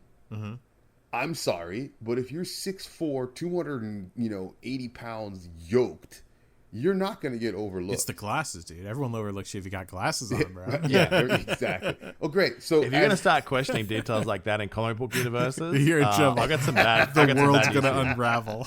Yeah. Don't tug at that fucking thread because that's how the world ends. Honestly, like I don't like the casting for him in the show. I think that he looks nothing like. Well, I got Kent. bad news for you. I don't He's like getting him. his own series. Oh, fuck. They're doing a Lois Him and and Lois. Clark. Yeah. Yeah. Of course they do that. Well, yeah, I don't like him. I think that, I mean, Henry Cavill, I think, is an amazing actor, period. I wouldn't mind him. I don't think that the script was very good for the Supermans, but I would love to see him come back with a good script and play the part. I think he'd do a really good job. Well, that's my Superman right there. It's a good script. If it's a good script and good and well directed, then we can Now, getting back to where we started on this one. So, did you see who they put the offer out to replace Johnny Depp as Grindelwald? No. I actually really like it. I really do. I actually think it's better than Johnny Depp. I see who it is Hot now. take. Mads Mikkelsen. Heck yes, man. The Chief. That's right. All right. So Dude, that's literally Shoot, how this I is- know this him. is- Is from Do you really? James Bond. Man, he's the bad guy in wow. Doctor Strange. He is Hannibal from the TV series, which is Yep. a really Which is great really good series, series. until the last one. yeah, But he will always be the Chief for me. Jalen Erso What was that one? was he also Oh yes, Jalen of course it Erso? was. Yeah. From Rogue One. Yeah. So all right, this unfortunately choose where you and I kind of have different feelings on Okay. this. I don't dislike Mads. I think he's a fantastic actor, and I'm gonna get super nerdy as my reason why I don't know if he's a good choice for this. So, one of the biggest points between the relationship or the fight between Grindelwald and Dumbledore is because of the relationship the two men have, right? So, Dumbledore's actually 2 years older than Grindelwald, right? Mads is 7 years older than Jude Law. Yep. And it shows. You can clearly see that there's a good age difference. So it's kind of like when you get like super nerdy on the Harry Potter level. It's like it makes it a little bit harder to suspend disbelief on that, because you know that the whole point is when these two met, Dumbledore just graduated from Hogwarts, and Grindelwald had come to Godric Hollow to live with his aunt. Yep. Right. And you're like, okay, why would he be there if he was like 7 years older, right? I think like without that particular issue or whatever, I think Mads Mikkelsen is a great choice for a lot of like villainous type characters who have a point that you could probably relate to. He's really good at that. But I'm just worried for some super nerd fans, it's going to smack the same as They've had issues with this before in Harry Potter where nerds have just gone, that casting is wrong for the age. I mean, most of, to be honest, that like even Jude Law, like people were saying he's cast too young for this role, right? So I know where you're coming from. So let me ask you this: with Jude Law being a lock, who is the guy then? Who would you cast as Grindelwald in a non-Johnny Depp? See, that's the hard part. Who would you bring in with Jude Law? So I haven't put enough thought into that yet. But I think that while you're thinking on it, like I will say that the other week, whenever we talked about this, I don't remember who it was. I know it wasn't me, but someone came up with the idea because I was like, I don't want him to leave, and I think they should just bite the bullet on it because the continuity would be fucked. But someone had said we can just it has an explain away of just he used magic to transform himself. That was me, yeah. Just through the transfiguration spells. Yeah. So I'm not really concerned about that. I mean, like, I still would prefer it to be Johnny Depp for continuity, but yeah. I mean, I think the only way that they're going to have to go that route to ever explain it away reasonably. And so at that point, the age difference doesn't matter, and what he looks like doesn't matter. Think about the We're way in that they canon appeared anyways. in Fantastic Beasts too. Like, I mean, Johnny Depp looked, with the way that they cast him and the way that they made him up, he looked significantly older than Dumbledore anyway. Yeah, I think that it's been a while since I've seen them, but I think that you're right. But Jude Law always looks young anyways. He's like he's an eternal baby. But I guess that could be the other flip side, right? Because at what point in the story, Dumbledore winds up working on with Nicholas Flamel, right? At what point does that happen? Well, maybe we bring back where he starts extending. Why don't we his bring life. back the sexual tension, and we bring back RDJ, get Danny Jr. on board. Oh Lord! Hey, those two had a kind of chemistry in Sherlock. I'd be Sherlock, okay with yeah. it. Okay. Did you see Sherlock, Heber? Did I see? Yeah, that's in recent times. I've seen 1 and 2. All right, I'm just checking. I'm testing my Hey, theory. he's watched right? more of it than or my he's watched more of it than hypothesis. I have. I still haven't seen Right. Enola yet. Enola Yeah, Holmes. I've watched another. I haven't seen Enola yet. You're not Yeah. missing But- much. That was No. Okay. Yeah, I was depressed about that one. You heard it. Okay, but it's my idea. Like I think I put in the Discord like anything after or to 2006. I think is where it's sketchy. Yeah. Yeah, you. that's about right. Right. Yeah. Let me Yeah, point out, I okay. wouldn't mind Sebastian Stan, the Winter Soldier, in that role. I think he'd go okay. I don't like him for that. Yeah. Yeah. I think I'm okay with the whole polyjuice changing form thing. Just make as it a reason Hermione. why he looks She older. fucked up, went too back in time. She's basically become like Maestro in the Hulk universe. There you She's go. gone dark side. Can we make that movie, Dark Hermione? The greatest, most powerful witch in the world just goes dark side. She's I like, I'm fucking literally love that. tired of your shit. Like, it'd be like a Red Sun storyline. It's just like, do you know what I mean? Like, she just basically gets tired of trying to let the world get out of its own way. And she's like, fuck it, I'm in charge now. Dude, I'll watch the shit out of that. That just immediately right. brings me over to Dark Jar Jar. Like, if we had the Dark Jar Jar timeline. Oh, No, okay. no. Now, I can't believe I didn't put this in the show Christ. notes. Did you see that George Lucas finally revealed who the villain was supposed to be in Darth Maul. the original? It was Darth Maul. He was going to put it that way. Yeah. And, Darth Maul and and then- apparently what they were going to do with the Han Solo series was actually play that out. Yeah, and then which I mean made sense because that's what happens with like with the Han Solo series. It was definitely leading up to what happens in what do you call it, Clone Wars, like what they put place Yeah. in Clone Wars. But Leia, Yeah. I saw in that same article, Leia was supposed to be the chosen one as well at that point. So I'm on board with all this. pretty interesting. But still, Darth Jar Jar remains the untold legend of a story that could have happened. I could have lived with that. Like, if he dropped the voice and like end up sounding like James Earl Jones after all of that. Well, Bruh. did you guys see the theory? I'm sure you guys saw the YouTube theory. Well, you and I have talked about this on air before in another podcast. We What 100% was the have had answer? this chat. What was the answer? What was the answer about? What do you mean? Did you see it? I showed it to you. No, you didn't. I saw it years Oh, before I God. met you. This guy. No. We've had this chat. Let's not do it again. Okay. All right. Now, speaking of people that you have man crushes on, Chris Pratt is now confirmed to be he in is. Thor: Love and Thunder. Mm-hmm. So they are doing the crossover, which we knew was coming. Now, Hooch, we reported a couple weeks back before you were on air with us that they were doing a reunion show for The Fresh Prince of Bel-Air. So you put in the show notes here that they've now released the trailer. It's going to be on November 19th on HBO Max for that reunion show. Yep. So yeah, tell us about that.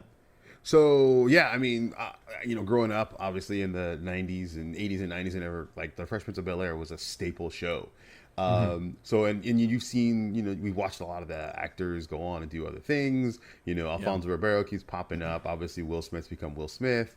But then when they showed that picture of the cast all back together after 30 years, it was just like, wow. I mean, these guys were huge back then, and it was just nice to see them all together. And then it turns out today, Will Smith dropped a trailer that was just a scene from the set where they had one of those 30-year reunion shows. And so to have that announcement and, it coming, right around the corner, a week away on November 19th, it was just like nice to to revisit that, especially because my kids, once we got HBO Max, I introduced them to the Fresh Prince of Bel-Air, and my oldest son just fell in love with that show, so much so that he is sporting a high top fade haircut. So he really, really loves that show. So it'd be kind of nice to like sit down and watch that with them and be like, hey, when all these people were much younger. Daddy used to watch them on TV. Like, oh, this is what Uncle Phil unfortunately passed away. It's like, but this is what Aunt Vivian looks like. This is what, well, Aunt Vivian Carlton. was two different Aunt Vivians, remember? Yes, two different Aunt Vivians. Spoiler, they're both in this reunion show. Oh, shit. Okay. That's pretty cool. So in the trailer, I hope they talk about that shit. Yes, in the trailer, he clearly says, "Look, I can't do a reunion show without Janice, so I got to bring her. So I had to bring her back." So yeah. What was the story there? Why was there two? Oh, because so if I remember correctly, what happened was the very first Amphib that they brought on board, there was a rift between her and Will Smith, the actress who played Amphib. So second season, or was it the second season? It was Midway pretty through early. or something like that. It was early on.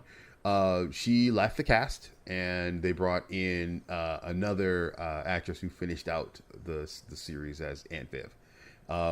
That feud, or that bad blood between those two, between the original Amphib and Will Smith, lasted for a very long time. Yeah. I I'll gotta probably say, check that out. I'm not a fan of, unless it's done for like charity or something like that, which maybe this is. I don't know if this is or not, but I doubt it. From the looks of it, I don't think that it is the case. But I don't know. I'm not a fan of these reunion shows. I feel like it's, I don't know, like exploitative almost in a way. It's like, No, I guess they're trying to go after like the reminiscing type thing, but I think a lot of the time, but they're it being kind paid of out the ends ass up- for it, and most of them don't agree until Well- they're offered enough money to do it. Like it's. I the think same if you're talking kind about a of thing. continuation, sure, but I think just to get along and talk about it, I think that most of the time they're just preferring to be in the news again. Because remember, a lot of these TV shows, you get like one or two breakout stars that go on to become something massive. Everyone else is like fighting for the table scraps with all the other B-grade actors again, right? So I think a lot of them would go, please, like they're the ones that probably drove this, like calling Will constantly going, hey man, you know, it'd be really cool if we did like a show where we go back together again. Maybe I can do the Carlton dance, you know? Well, I think because it went on to HBO Max, like I Yes. think that that's why they wanted to get it done to you know create hype for the show. So I think that they probably purposely held out like for extra money in order to get as much as they could and then agree to come on. That was the vibe I got. I'm not I'm not like crazy against it, but it's like I feel like the ones like with the reunion that they had with Parks and Rec, that was all like for like charity and stuff like that. Like that just feels like a little more wholesome for me for something that's based on nostalgia anyways. So I don't know. This kind of feels like I don't know. I mean, money grubby to the me. Fresh Prince of Bel-Air is pretty nostalgic for, you know, people my age. And, Yeah. No, but true. I'm saying like for people being like basically having to pay out the ass for it. Well, we That's don't what know I'm that's saying. true. First Though. people, Yeah. That's an assumption at this and that's why. stage. But Like, I we said don't at the know. beginning, I prefaced that at the beginning. I don't know if that's the case or not, but it feels like it's not. I mean, there has been so many of these like reunion shows this year because I mean, it is a Yeah. time when Yeah. like people are at home and they're watching a lot of old TV shows. That, yeah, I mean, there's been so many. I mean, if you're going to say that one was exploitative, and I watched it, I don't think it was, but I mean, you know, getting Michael J. Fox to come out and do anything with like you know where his Parkinson's is at to try and you know capitalize on nostalgia. You could say that on paper was exploitative, but when you watch it, you go, no, it's not. It's literally getting one of the best actors of that generation to talk about something that people still to this day love the shit out of. Right? I've never been close to like Googling how much money am I making this year? Can I justify buying Back to the Future props from that auction we talked about last week? Because I have so much love for that thing. So no, I feel very differently to yourself on that. I guess one. for me, it's just the reason why, the motivation of why they're doing it. 30 years. It's the 30-year God. union. If we That's start, why. again, are you going to go through Hollywood and say, why is everyone there? It's because they're narcissistic pricks that love money. Like the whole industry is built Right, out of that. but that's my point. But like, if you look at like something like Parks and that's what I was saying before. Like, if you look at something like Parks and Rec, like they all decided to do it, and they all decided to put all the money. Now, towards was that charity. one of the ones they did for charity, or was that one of the ones where they funneled money to the Democrats?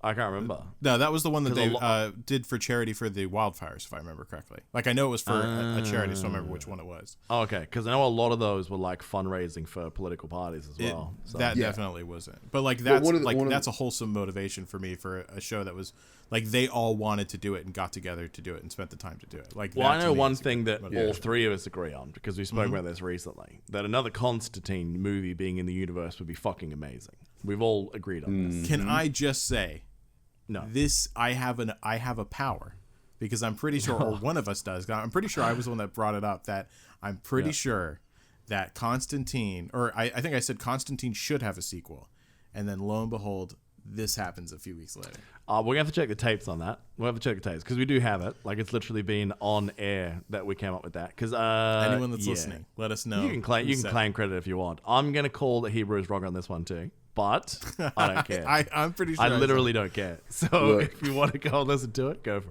it. Either way, I'm so happy this is happening. So the guy who played Lucifer in that show, and I loved that representation of Lucifer, by the way. He has confirmed that, this is happening. So, I'm pumped. I don't know when that's coming, but the more Keanu, the better. I mean, I think 2020, this decade, is just starting off all aces, man. We're going to have a new Matrix movie. We've had Bill and Ted. We're now possibly getting another Constantine. This is the decade of Keanu. I think 2030, he will be the... benevolent dictator of America that everyone gladly laid down and signed over their all their rights to Keanu, our new real life Jesus. Let's make it happen. All he has to do is roll on the platform of "You're breathtaking," and then you're done. Absolutely. Imagine that being the sign off line. In fact, I reckon if you had him as a candidate in this election just gone, it would have been the biggest landslide in American history. I think you're probably right. Yeah, I mean, he's got no platform to run on other than just like he doesn't be need excellent. it. Yeah, he just needs himself. Like, I'm a good ass person. His platform is I'm Keanu. Yeah, yeah. I'm Keanu, You're bitch. breathtaking and be excellent to each other. That's right. Oh my god, dude, I would hammer the hell out of that line if I was him running for president for sure. But absolutely. I will say also, just real quick, while we're on Keanu, have you guys seen the Netflix movie, the Netflix original movie called, I think, Definitely My Maybe? Definitely Maybe? No. You've talked about this before. This one where Keanu ends up playing the boyfriend of the Asian chick, right? Yes. Yeah. You have told me anyone about that's it before, listening, if you are a fan of Keanu Reeves, at least watch that part.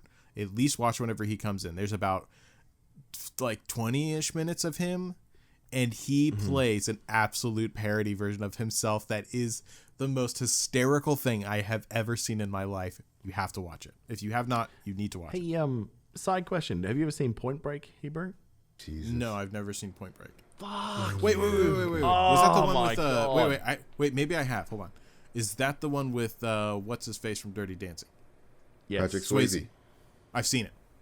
Oh. Yeah, it's basically All right. half surfer movie, really. Yeah, it's to me it was very forgettable. So like I barely remember anything about it. Yeah. Point Break is a forgettable movie. I mean, Oh keep in mind I was how old whenever I saw it, so like I didn't really give too much of a shit about it.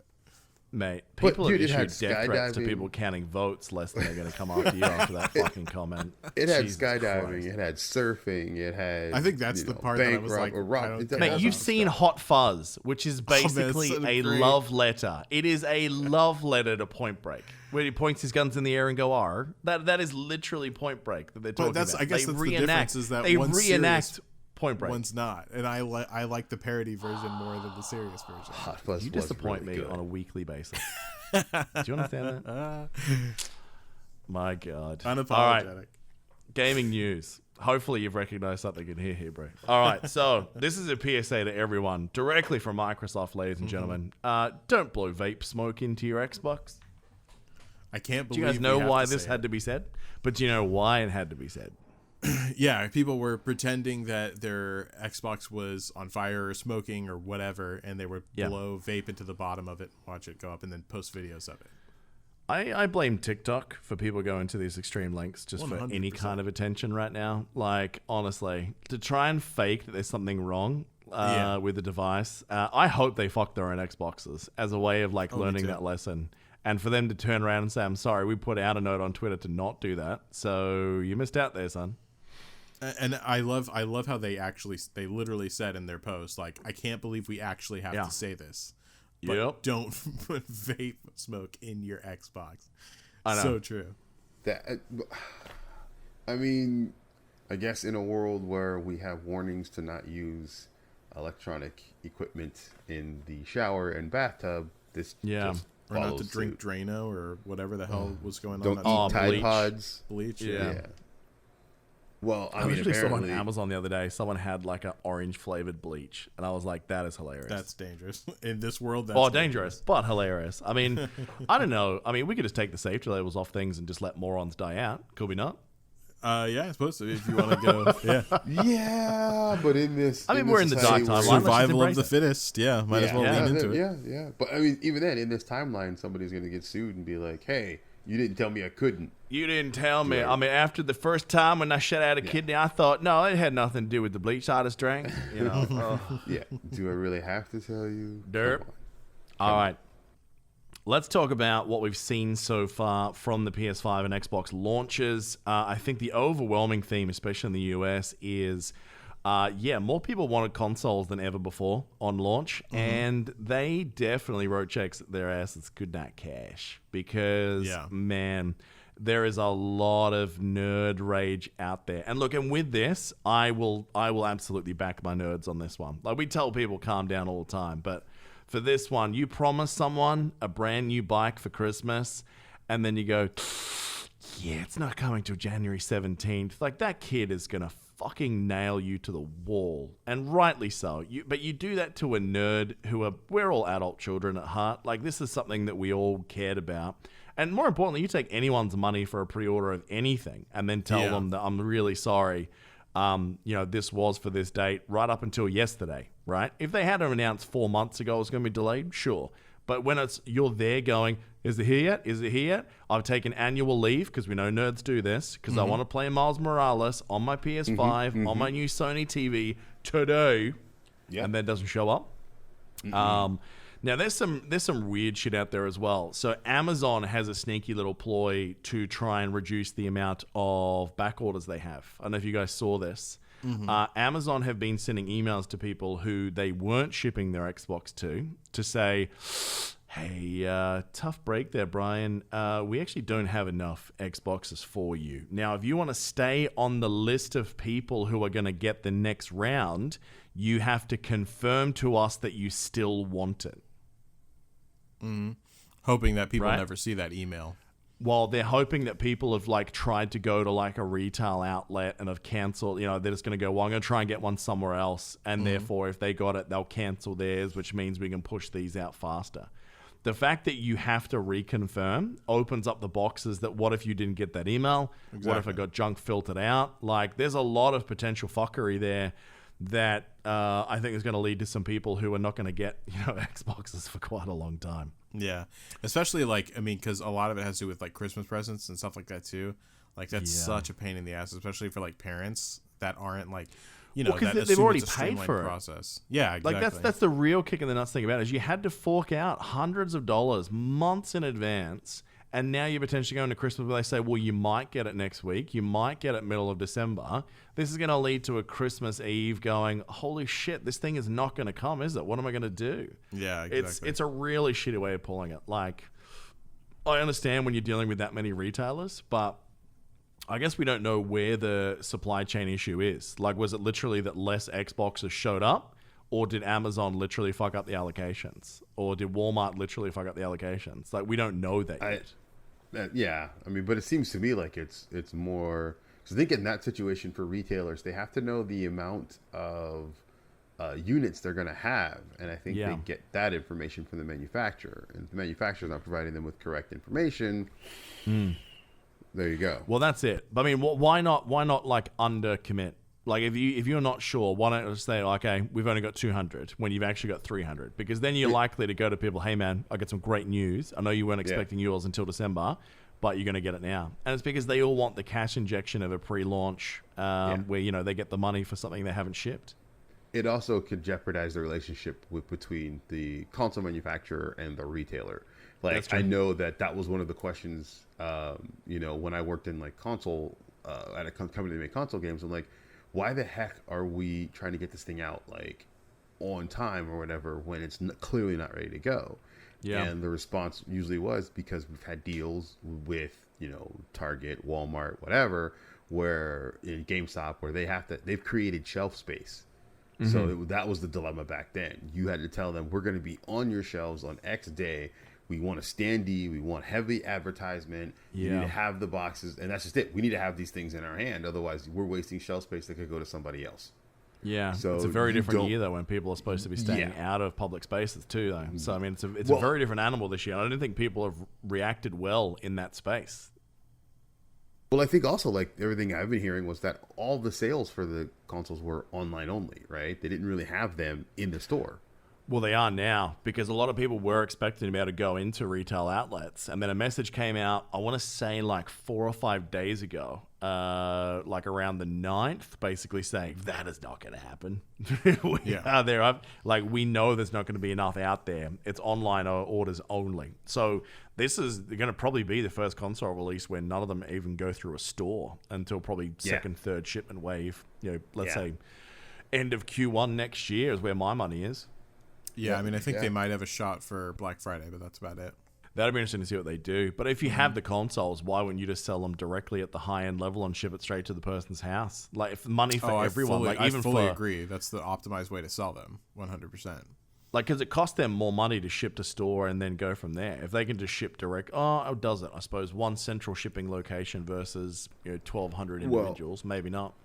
Well, actually, I mean, I think it is. I think it would be cheaper to go direct to consumer. It usually is because you don't have to pay for. There's basically there's a cut that happens that I think you get more money back because you're not having to give some of that to the retailer. Like if Sony is selling the PS5 for $499 or $399 or $499 or whatever, and Target's putting that up there, that money's going to Target and Sony.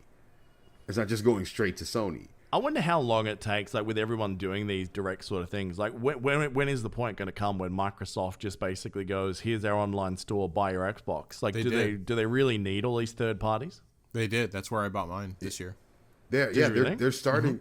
You're starting to see that push, but there's still a heavy number of people who don't purchase stuff online. Like we have a luxury where we're internet savvy. Right, we know how to navigate and how to purchase things, but there's still a lot of people that prefer going into the brick and mortar store to find things. Plus, and don't get me wrong, there's something to be said about that tactile, purchase process where you can see the thing, touch the thing, pick the thing up, and take it out the store. Also, what you got. Yeah, I think also that on top of that, I think there's probably I don't know this, I don't know, I might be claiming nothing here, but. I think there's probably a better chance of grabbing other things if you're physically there as well. Absolutely. Yes. Yeah. Cross-promotional, So I think that that's why Black Friday was always such a big deal of having things in stock at the store. Now, they were never physically at least not in the past 5 years or so that I've been to any Black Friday sales, but whenever I went physically to them, nothing was ever actually shelved. It was a sign-up list basically, and you had to wait in line, and then they put it in the back of your car at the end of the day. It wasn't like you run over and there's a big pile of them and you grab one. But still, people were much more likely because you'd be sitting there in line looking at all the other options and deals that are going on that you could buy, and people tended to buy a bunch of stuff. So I mean, don't discount the impulse buy. The research and stuff that has been done behind that is huge. That's why, when you go to the counter and you go to the register, there are all those little knick-knacky things. They're purposely put there. True. It's not an accident. Mostly to entice kids to be like, I want it. And then as you're trying to get out the door, you're like, fine, just put it in the freaking cart and let's go. So that's why none of that stuff is super expensive. That's right. Yeah. So other than that, hardware-wise, it seems like for the most part, it's been a pretty steady release for both companies. There's been a couple of Sonys that have had issues when some of the games have opened, so they've had to do a reinstall of the game. We've seen some Series X's that have required full reinstalls from factory reset as well. They sound relatively isolated. I mean, it's hard to tell. It might be some people who didn't get their Xbox are trolling as well. We've seen evidence of all the above. So it sounds like a console launch. In many ways, it doesn't sound too different, other than the fact that I think just demand this year was just so much higher that more people wanted consoles more than ever before. And look, certainly the figures back that up. But availability and that stock chain issues that happened because of COVID early on, I think is why we are where we are. But did you guys watch that video I sent to the Xbox launch event in Europe? I did. Yep. Dude, how cool was that drone display? So drones are like, I remember when I first heard about drones kind of replacing fireworks as aerial displays, because didn't they do it for, was it China, the Olympics in China, or something, right? I didn't see it. Probably, yeah. That was the first big light show I saw. Yeah. I think the first big one was the Olympics in China, and that was amazing. And like, I mean, I know somebody who did fireworks for the 4th of July like every year. And, you know, to him, he's always said it's like a super dangerous thing to do. So to be able to have something like this that gives you more precision, more variety, and then just like the number of things you can freaking do with it, it's amazing. And then the biggest thing is sound. Yeah. Because you no longer have that thunderous, you know, sound happening, scaring the crap out of the kids. The kids can enjoy something really cool, you know. So yeah, I mean, again, until Skynet turns on the missiles and they fire it at the crowd, then you get that authentic experience. That's gonna happen regardless. Let's just have some fun until Skynet takes over, or the Sentinels decide that they're done and they throw us all in the Matrix, or you know, any number of apocalyptic things happen where robots take over. I always thought that the sound was like fun. I thought that was part of the fun. Oh, of course, yeah. He's saying the same thing. Yeah. Well, Okay. I mean, what, the explosions and stuff? No, I mean, I think it's kind of fun. I didn't have any issue with it, but I know that there's a lot of like kids and people and animals, obviously, that get freaked out by the loud sounds. So not having that, and at the Here's a same fun time tip. still Don't having go to a that fucking spectacle. fireworks display. Yeah, It literally has fire in the name, right? If you're scared of it, just go, maybe leave the cat at home. Just don't go. I went to a fireworks display and it was so loud, and there was things that exploded in the sky. Can you believe it? Yeah, I can. Well- That's the whole fucking advertisement for the fireworks display, you idiot. So here's the thing though. I used to, well, my mother-in-law lives in a place where right down the street we used to have a big old huge fireworks every 4th of July.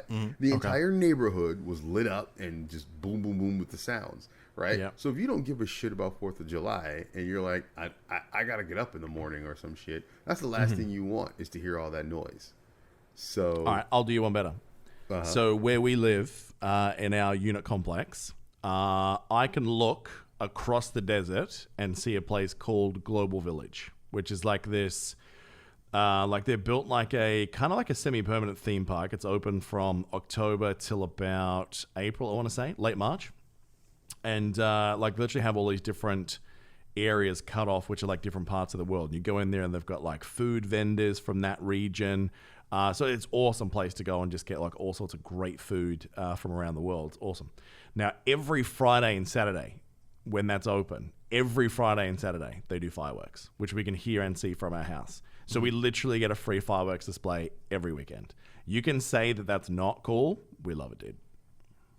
Yeah, I actually had a similar situation with an apartment that was close by a baseball stadium, and every Friday there was fucking fireworks. And it was awesome as shit. You wouldn't want to park a car on the street. I'll tell you that right now. Yeah, With what I've seen of your baseball fans. Well, we have a parking garage, and we were like far enough removed that people were. Oh yeah. Yeah. those are Very the baseball good. fans in the East Coast, not here. Yeah. But I let me see. just say, like, those things are amazing. Those light shows are absolutely amazing. I'm looking forward to the drones plus fireworks shows that's going to be coming, where there's drones just flying literally around just with reenact a fireworks. war in the sky, please. Yes, please. I want. Show me a Battlestar Galactica style battle above the sky. You take all my money. I want All the money. I want a space opera of drones being shot down with fireworks. Oh man, X-wings and TIE fighters? Could you imagine? Dude. That'd be great. Like you have drones in the shape of a ship, and they're shooting lasers that are just like a line of drones that are lit up, going to the other ship that's shaped of drones, and then it just disperses. Yeah, and blows absolutely. up. Yeah. Dude, that'd be fucking sick. It's that all these marching bands that have like these really massive displays of like, you know, Michael Jackson moonwalking on a football field and stuff that we thought was like the coolest synergy thing we've ever seen. They've all been replaced by machines, as all of us will be one day. Yeah. Yeah, exactly. Yeah. It's so funny too, like watching those scenes out of the most recent Spider-Man, where it's just like, oh man, you couldn't do that with drones. And then you see this and you're like, oh, actually maybe. Yeah. Quite possible. Maybe, now. maybe we're closer to having a real life Mysterio than we thought. Yeah. for real. Oh yeah. Well, that's just that's the problem. Like, you get in the movies and they say life imitates art, right? Yeah. So you see it in the movie, you're like, oh, some jackhole nerd is gonna be like, oh, I can fucking do that. Let's see how we can do that. Absolutely, man. There's gonna be some ludicrous stories of drones in the next couple of years. It's like that guy we keep hearing about. Like, no one knows who he is, but like people at LAX keep on going, mission control. There is a guy in a jetpack flying next to us right now. There's like, two of them. Last time, Is right? it two different guys? I thought it was just well, we don't know. I guess we don't know. Yeah. Well, that's another thing. How the fuck have we not found these people? I know. Isn't that terrifying? Aren't you guys obsessed Yes. after 9/11? You guys are always like, okay, we have to put a finger inside you to make sure that you're not carrying a plastic fork in your anus. And yet this guy's got a jetpack going, what's up, bro? Just flying next to a 747. It's some fucking frat boy running around Yeah. with a jetpack. And we can't fucking catch. I have no idea how At this LAX possible. too. It's not exactly a small fucking airport. Like, it's one of Exactly. the major throughputs for America. It's such a cool story. I blows fucking my love mind. How nerds ridiculous. so hard. It just goes to show how ridiculous shit is. We can't even catch a dude in a fucking jetpack. Yeah, sometimes I think that it's just like all like fear mongering bullshit on how like you'll be caught doing whatever you want kind of thing, and then you see a guy flying around at a jetpack by an airport, and he's like, "Yeah, I'm fucking gravy, guys." Yeah. So yeah, crazy. So good. Now, this year, more people have joined the cult of nerd than ever before, boys. So in the last quarter, ending in September, there was $11.2 billion spent on video games on planet Earth, which is the highest quarter for income of video games than any quarter before it. Mm-hmm. It is incredible how much gaming has grown this year. The downside is a lot of that is from gotcha gambling. Yeah. A lot of that growth, but it's still pretty impressive. There's been a lot of stats this week as well. Like, Ghost of Tsushima has been declared throughout the entirety of the PS4 as the fastest selling first party that they ever had, which, considering some of the games they had in that lineup, is pretty crazy. So yeah, Ghost of Tsushima, fastest to reach 5 million copies. And remember, that game was only released on the 17th of July. Yeah, That's crazy. true. Yeah, and in a year when like everyone was like, I think I'll wait because like the new console's coming, like maybe I won't buy that one. I'll wait and see if there's like an upgraded edition. Like, there was a lot working against that game, and it's just been monstrous, dude.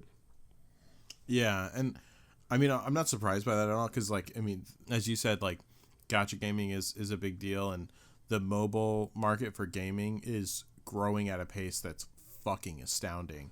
Yeah.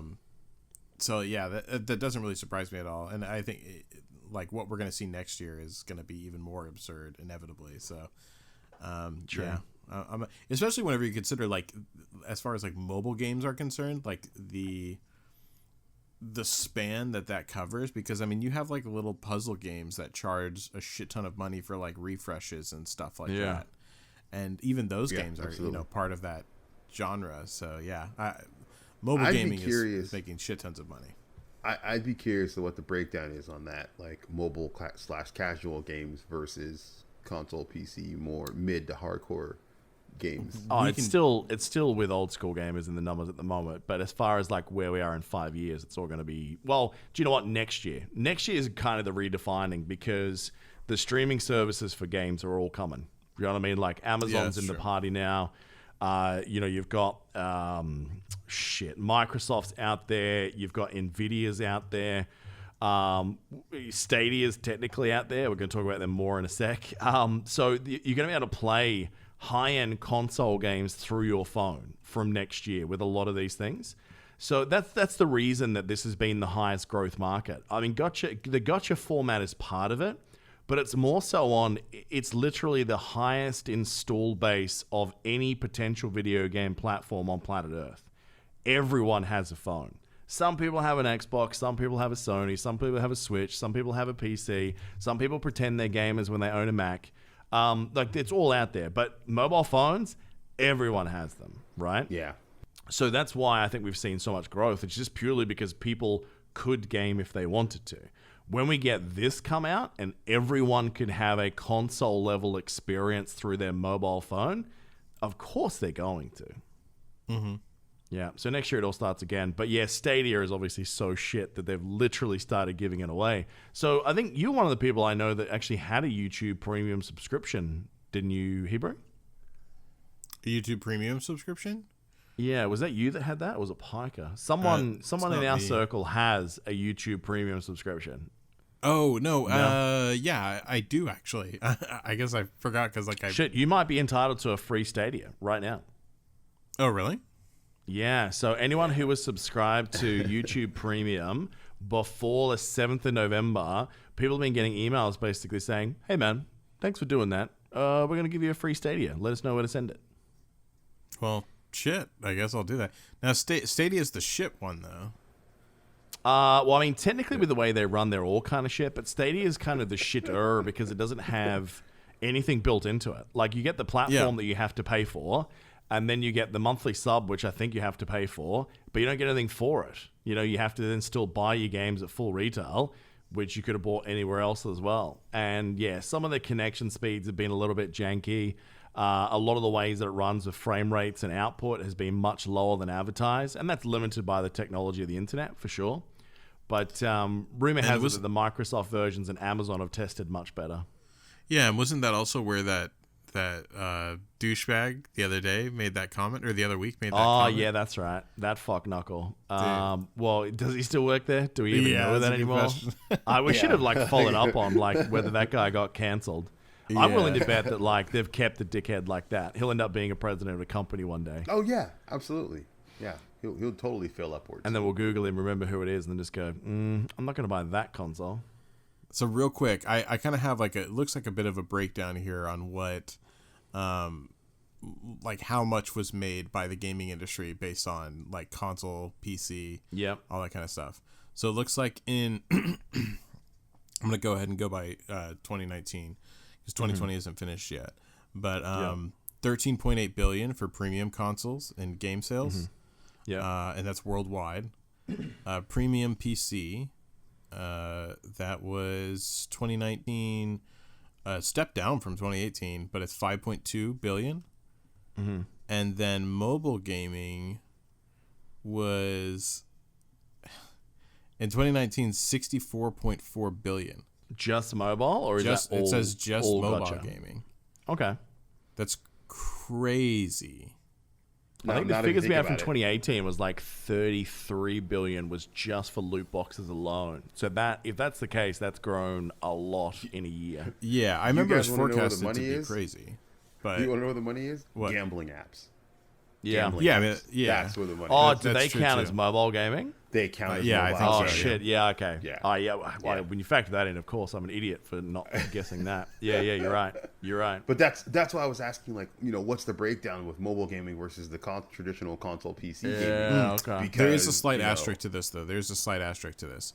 So it looks like that is not... So the figures that I gave for the PC and the console, so that's not including free-to-play. So if you just free to play PC games, so you would add this to the other number. In 2019, it was 21.1 billion for free to play PC, and then free to play console 2019 was 1.6 billion only. So mobile blows it out of the water on both fronts. Didn't you say it was 29 or 20 something billion for PC, and then you factor in the 20 some billion for free to play? Still got mobiles in front. That's pretty crazy. Yeah, that's nuts. I'm not I didn't surprised. realize it was that much more. Yeah, I wonder if you did take the mobile gambling apps out, how much it goes down. You'd have to still have stuff. of it. Because they're probably not counting PC web browser gambling systems in those numbers. So if you added those in, because people who play online poker from their PC, I know a lot of people that gamble stupid amounts through there. The majority of it is it has a region breakdown. The majority of it is coming from Asia. Okay. And then North America, then Europe, and then combined, the rest of the world is still smaller as far as the portions. I mean, it makes sense. Anytime you talk to anybody in mobile gaming, they understand Asia is a huge market. Yeah, that's always their priority. Billions more than us. That's crazy. Now, here's a question. Rhythm games. Have you guys ever been into them? Rhythm games? Dance Revolution, Just Dance, Beat Saber. Beat Saber, hell yeah. All right. And then also like Rock Band and stuff like that back in the day. Guitar Hero for sure. So you're in my wheelhouse now. I got a couple. It's story time. Sit down, folks. No, so back in the day, one of my absolute favorite rhythm games to play was Dance Dance Revolution (DDR). Yeah, man. And one time I introduced it to my brother, and he and I played for a little bit, and he was just mesmerized by how someone like, because at that time I think I was pushing about 3 bills, about 300 pounds. So he was just amazed at how somebody that big could move that quickly. And when he saw me do it, he's like, "Oh, this should be nothing. I can do this." And he was flustered by the fact that he, being a pro athlete, could not defeat me. I kept whooping his ass. So he became like just so obsessed with the game that he would train with my mother, and they still couldn't beat me. He claimed at the time that it was because he was recovering from ankle surgery that he had 8 months ago, And that old tennis elbow was acting. yeah, exactly. And he was already back to playing. So it was just great to for him being the more athletic one and me coming in going, "Yeah, you're an athlete, but I got rhythm." Now, is this DDR at the arcade with the solar platforms, or is this with the map that used to plug into the Xbox on the lounge room floor? This is yes to both, because we You were played the guy at the arcade. crushing noobs, huh? We played at the arcade. I wasn't that good, but we played at the arcade, and that's the first time I showed it to was at the arcade. What was And then your bought the peak home song on DDR at the arcade? What was the one you had your high score? one. The Butterfly highest song? score on? No, not Butterfly. I was actually doing 300 max. Yeah. But I'm trying to think what that was one of my favorite ones. But I think when it all came down to it, I believe it was oh god, now I can't remember the name of the freaking song. It was in my head just a second ago. Crap. But it was, there was definitely songs that I was better at. But I would say when I wanted to push it, I would do 300 max. But not on any like super high level. But that was just one of the songs that that would be my legs are about to give out. I'm just gonna crawl home now. Fair enough. What about you, Hebert, other than Beat Saber and Rocksmith? Oh, that's pretty much it for me. Like, I used to play the shit out of, Guitar Hero especially. I play the shit out of Beat Saber too, granted, but like, I play an expert there. But Guitar Hero, I don't think I've ever went harder on a game for like an extended period of time. That game was fucking amazing. Guitar Hero 3, dude, pinnacle. Oh yeah. 3 is where it went bad. 1 and 2 were the better ones. No, dude. Wait, I think it was Guitar Hero 3. Which one was the one with Through the Fire and the Flames? That was 3. So here's the issue. There's been a few different versions of that. Yeah. Here's the issue with what happened with Guitar Hero. When Guitar Hero 1 and 2 were made by Red Octane and Harmonix, right? And it was more about bringing music to gamers. When Neversoft took over, I think it was Neversoft, right? When they took over, and Activision got the Guitar Hero license, it became about turning music into a game. Yeah. So the difficulty level ramped up, and it really wasn't about like trying to keep pace with the music as much as it was just like, how much harder can we make this song for you to play and have nothing to do with it? That's why the Harmonix team turned around and made Rock Band. Yeah. Because they wanted to push that we want to bring music to gamers. Well, bro, whenever I was playing Devil Went Down to Georgia and Through the Fire and the Flames on Guitar Hero, bro, nothing felt better in the world. Yeah. Yeah, some good tracks, man. Yeah. Or you can play Trogdor the Burninator as well. I remember that being Oh, yeah. That was on Rock Band, right? No. It's been on a few. You could buy it as like DLC for Guitar Hero as well, for sure. Yeah, I thought it was Guitar Hero, yeah. It's been in a few. Okay. Yeah, different versions as well. Yeah. So the reason I brought this up is that Just Dance 2021 it just launched, I think. So I know Switch is where a lot of people have been playing that game. I think it is multi-console still, but that's just come out. And I remember when these games used to come out, because I used to play a lot of rhythm games and used to buy them. So like when we had people over drinking and like if it just got a bit quiet, just go, I'll throw this on and just, give people something to giggle at. Right. And I remember like you used to go, before I buy them, like look at all the songs that they put on this year. And you look at the list and you go, dude, this song is banging. I'm definitely going to buy it because of that. And then now what they've done is they've pivoted more to this kind of like subscription system where like if you just get the base game, it kind of sucks. Like all the new songs that come out, like it's like, I don't know, Billie Eilish's 6th track from her album, which you listen to it and just go, who the fuck is dancing to this? Like someone that's literally like, you know, doing a pre-suicide ritual. This sounds terrible to dance to. Like great song, but terrible to dance to, you know? So yeah, but now it's like a subscription-based thing where if you want like all the cool old school stuff, you got to pay $5 or $10 a month. So yeah, I read the set list, and like literally there's like 2 songs I would count as like songs that people would go, yeah man, I would pick that track to dance to. And one was, of all things, throwing back as far as Sean Paul, the old Temperature. That's a banger from way back in the day. I'm looking at the list right now. I got to tell you something. It's bad. Mike, we actually subscribe on the Apple TV for my kids to play Just Dance. My wife's got it subbed downstairs. I think she's played it twice. And every time I go, hey, do you still want this? Oh, yeah, I'm definitely going to do it this month. Okay, sure you are. Yeah, no, my kids love it. They have a great time. And that's what we use for them. Like if they can't go outside, if it's too cold or too like just weather's not good or whatever, it's like do Just Dance and then we'll call it a day. There you go. How to turn exercise into a game. That's how you do it right there. Man, I'm telling you, I need to stream this when I play it properly because I've played it in and out a couple times. I've got it downstairs. Is Ring Fit Adventure on Switch. I really actually want to play through that. It's a solid game of not only that, but obviously making you do legit workouts. It's the only thing outside of Beat Saber that I pulled up sore. Actually, no, that's a lie. There was a tennis game on PS...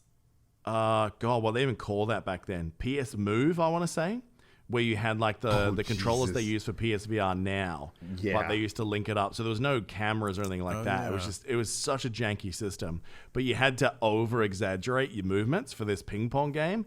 And like me and my mate, like our girlfriends would come home because we were living together. And we'd be standing there like pissing sweat in the middle of the lounge room, shirtless, because we'd taken it off because we're so gross. Like, you guys are so fucking shit, you know?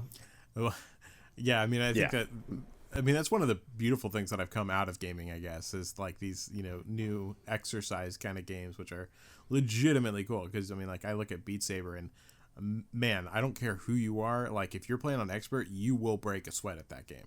Oh, especially because like so much heat comes out of your head. Yeah. And most of these headsets are not breathable, dude. They're just a big heat trap. And then, and those foam inserts, I mean, you end up looking at those on the day you swap it out and go, I kept this on my face for how long? Ugh. Yeah, I traded that out for silicone the next day, dude. And yet you go to like fucking well, at least we did pre-COVID. You go to these expos and people go, all right, you're done. Who wants to put this on their face next? I'll wipe it down with this tiny tissue and then it's fine, right? And you go, oh God, they should have been replacing those foam inserts. Yeah. Everything. Dude, it's so going to be crazy. I've said this a couple times before, but it's going to be crazy getting back into the real world. Like, let's just say, vaccine works and everything like that and everything goes smoothly and eventually we're back to normal. I think life is going to be very different for at least the next, like for everyone currently living now and like probably the next generation, just because we're going to be so conscious of everything now. It's going to be well, if we're smart. I'm worried that like once the vaccine's out, everyone goes back to moron. You think? Well, they're going to. I think a lot of people will. are going to go back to moron. But here's the thing. Look at it this way. I mean, after 9/11, think of what air travel looks like in the United States. True. Right? Mm-hmm. That was what, 20 years, almost 20 years ago, right? Mm-hmm. So, we still have remnants of that type of security. You still can't go to the gate. You still can't do certain things you could do prior to 9/11. Yeah. And it's just that's the way it's just going to be now. Mm-hmm. So a lot of that I think is going to happen as well once we, turn the corner and start to return to whatever the new normal is going to be. Yeah. Some things definitely won't change. I think definitely like airports or any port of entry into a country for any country worth their salt's changed. Like I think Australia and New Zealand have definitely changed forever. Yeah. The US, I don't think you guys have learnt your lesson. I think you guys are so unbelievably lucky that this disease only had a mortality rate of like 3% so far. Because if this was a big one and was like Ebola, you guys would honestly, be a smoking crater. Well, I mean, I'd be okay. I think that's part of it because they were using that as it had a low mortality rate. Yes, that was a so dumb. validation of not to be afraid of it, because 98.9% of people or whatever are going to be fine. It's no worse than the regular flu. Yeah. That was all the wording that was coming out from Could you imagine this year if leadership. they had have released like a crazy immersive centralized hub world like VR platform this year?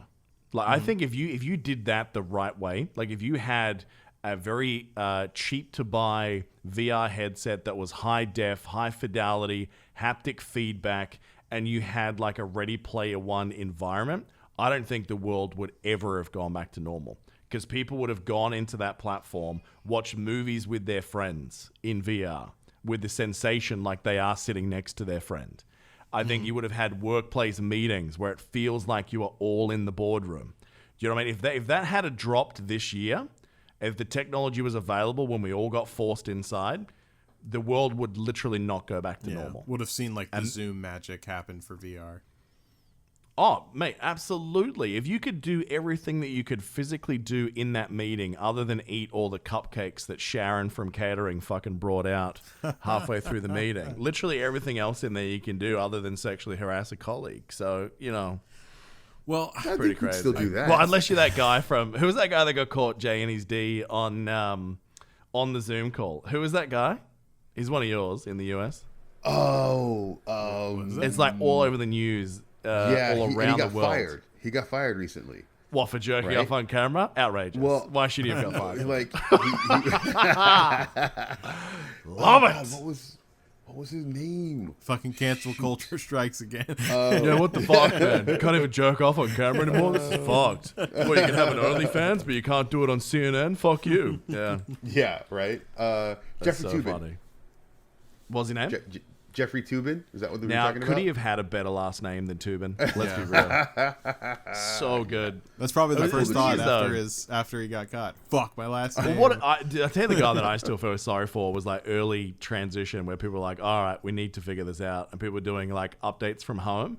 And that woman was doing that live broadcast for a news thing from her bathroom, not realizing that the mirror of the bathroom was pointing straight into the shower where her poor husband was just having a normal shower and his cock got broadcast to the world. Oh, God, dude. Imagine that. Like, it's not even you accidentally revealing yourself. Your dickhead wife's gone out and done it. That's unbelievable. Was Did it you at guys see least that? Was it at least something like very impressive? He's turning around a lot, like as you do when you're trying to wash. Okay. But you don't want people like you when you are washing yourself, like when you're in the shower with someone that you're like, all right, I'm in the shower with my wife, like, yeah, we're gonna have sexy time, we're gonna lather each other up. When you're in the shower by yourself and you're just like rubbing, everything to get out every possible gremlin of shit you've got somewhere. You know what I mean? It's not an attractive view. Gremlin of shit? I don't know. I just Jesus invented that word. Christ. It sounds pretty good, right? I understand the visual you were going for. I That got is it. some fucking. I know, verbiage yeah. right I'm there. trying to paint My you a word God. picture of my anus, Hebrew, is what I'm trying to do. Like, jeez, I feel sad for your fucking wife right now, dude. Well, I mean, I think it's just a warning shot of just stay away from my anus, is the message Yeah, to all. basically. Yes. But look, I mean, it's just such a hilarious thing to have happen, for sure. I mean, who goes in the fucking bathroom to take a Zoom call? Like, yeah, go fuck that seems yourself. like a weird thing, especially because it's not like she wouldn't have heard that water running. Maybe that's You know how what they I get mean? off. Yeah. Dude. Maybe this is all like an elaborate Well, plan. I mean, to it get may them also off. have been that she was in a meeting that she had to like pay attention to, but didn't actually have to talk. Yeah. Because I have those meetings all the time. But still in a know. bathroom, like Look, You're on if I've got a camera. laptop, You're on if I camera, got a that's the laptop and I difference, gotta, yeah, you're on camera. Like, don't be in the. Well, fucking I bathroom. mean, if I gotta take a dump, I no, I would never do that. Yeah, I would the more absolutely I'm never thinking do about that. it, the more I think this was a secret kink that they had. And they're Yeah. like, what happens if I'm in the bathroom? And he and released the all their world nudes sees? that afternoon. Yeah. Yeah, they probably had Good wild times. sex right afterwards. Yeah. All right, a Yeah. couple of quick notes of news because we are really dragging this one out. Destiny 2 had its major patch this week. I haven't played it, so I can't speak to it firsthand. But from what I've heard, a lot of server issues after the maintenance, but people are really, really loving where they're going with this new patch, especially on the story. Deathloop, which is a game that we've been covering a lot, and we're a bit bummed that it's been delayed, but that is now going to be on PS5 and PC on May the 21st, even though Microsoft owns it now. And there was a big Mass Effect session online, I guess, with the original devs, that they are going to be doing a full HD remake of 1, 2, and 3, not Andromeda for some reason. And then they've announced that they are finally starting to work on a new one, which I am not going to get my hopes up for until I see it. And it's been out for about 3 months, because there is no fucking way I'm day one-ing that game. What would you want to see from a new Mass Effect? I think I usually wait. Day one-ing a new Mass Effect. I mean, yeah. That one when it came out, Andromeda day one was janky as fuck. What do you I know what you mean. I just love the IP so much that I don't know if I can wait. Is the problem? Here you go, Chew. Would you day one it if you had an Origin EA Play Pro account where you got it for free? That's different. Yeah, of course. I mean, if it's built into my subscription, especially now, because we don't know what's going to happen with the crossover with EA and Game Pass. So all the older games that are in EA Play, anyone that has Game Pass now, like the gift that keeps on giving, seriously, it's all in there. It's only the new games that you have to have the upgraded EA version to be able to play, like, you know, Fallen Order day one, or Squadrons day one, or probably Mass Effect day one. Mm-hmm. Yeah. The thing I'm trying to figure out is if I've already have my stuff through Origin, like I have the Pro Plus or whatever. Same. And like if I have that and I want to switch over to the Xbox Game Pass, right? Do I get to take my save files? Can I pull them from the cloud? No, they're different hosting situations, is my understanding. But remember that things don't stay in the Game Pass forever in its current format either. Like you get the option to like purchase it at a discount on the way out if they do pull it, and you get to keep everything. But with EA, I guess, like, it's their whole library forever. So I will say this, though. I'm going to be looking pretty hard at the EA launch titles coming out for the next 2 years, because I think of all the subscription services I've had this year, it's probably the one in line for dropping right now. Everything else I'm pretty happy with. Yeah, I think you were keeping it because of Squadrons, right? That was I had the annual one left over from like last year for something I bought. So I was like, well, I mean, why wouldn't I just play it for free? Yeah. But I don't know that I'll renew it again, because what's EA got out next year? I mean, they're always going to have some sort of a first-person shooter release. They're going to have some kind of car racing game. When was the last Battlefield? What are they working on? I mean, whatever BioWare's got, I guess. But I don't know if we've got anything due from them next year. Oh, Dragon Age, probably. Effect, Dragon Age, Mass Effect. Well, maybe they're going to use that as filler. But do you think that they've got that ready for 2021? The full Mass Effect HD re-release? I don't know. You know what? I should probably ping some people that I know that might still be there. Be like, hey, what's coming down the pipe? Just say, hey, why should we keep giving you money for next year, EA? Tell us. Like, I want to cancel my EA Pro. Should I cancel it? Should I not cancel it? What's going on? We really should probably sit down and have a look at all the subscription services as a team, actually, and like rank them in value. Like for gamers, what's the one you should get? I think that's a good idea. Game Pass probably wins. You think so? Pretty handily. Game Pass? Well, what about Ubisoft? I mean, Game Pass has that rotating library, but Ubisoft is constant.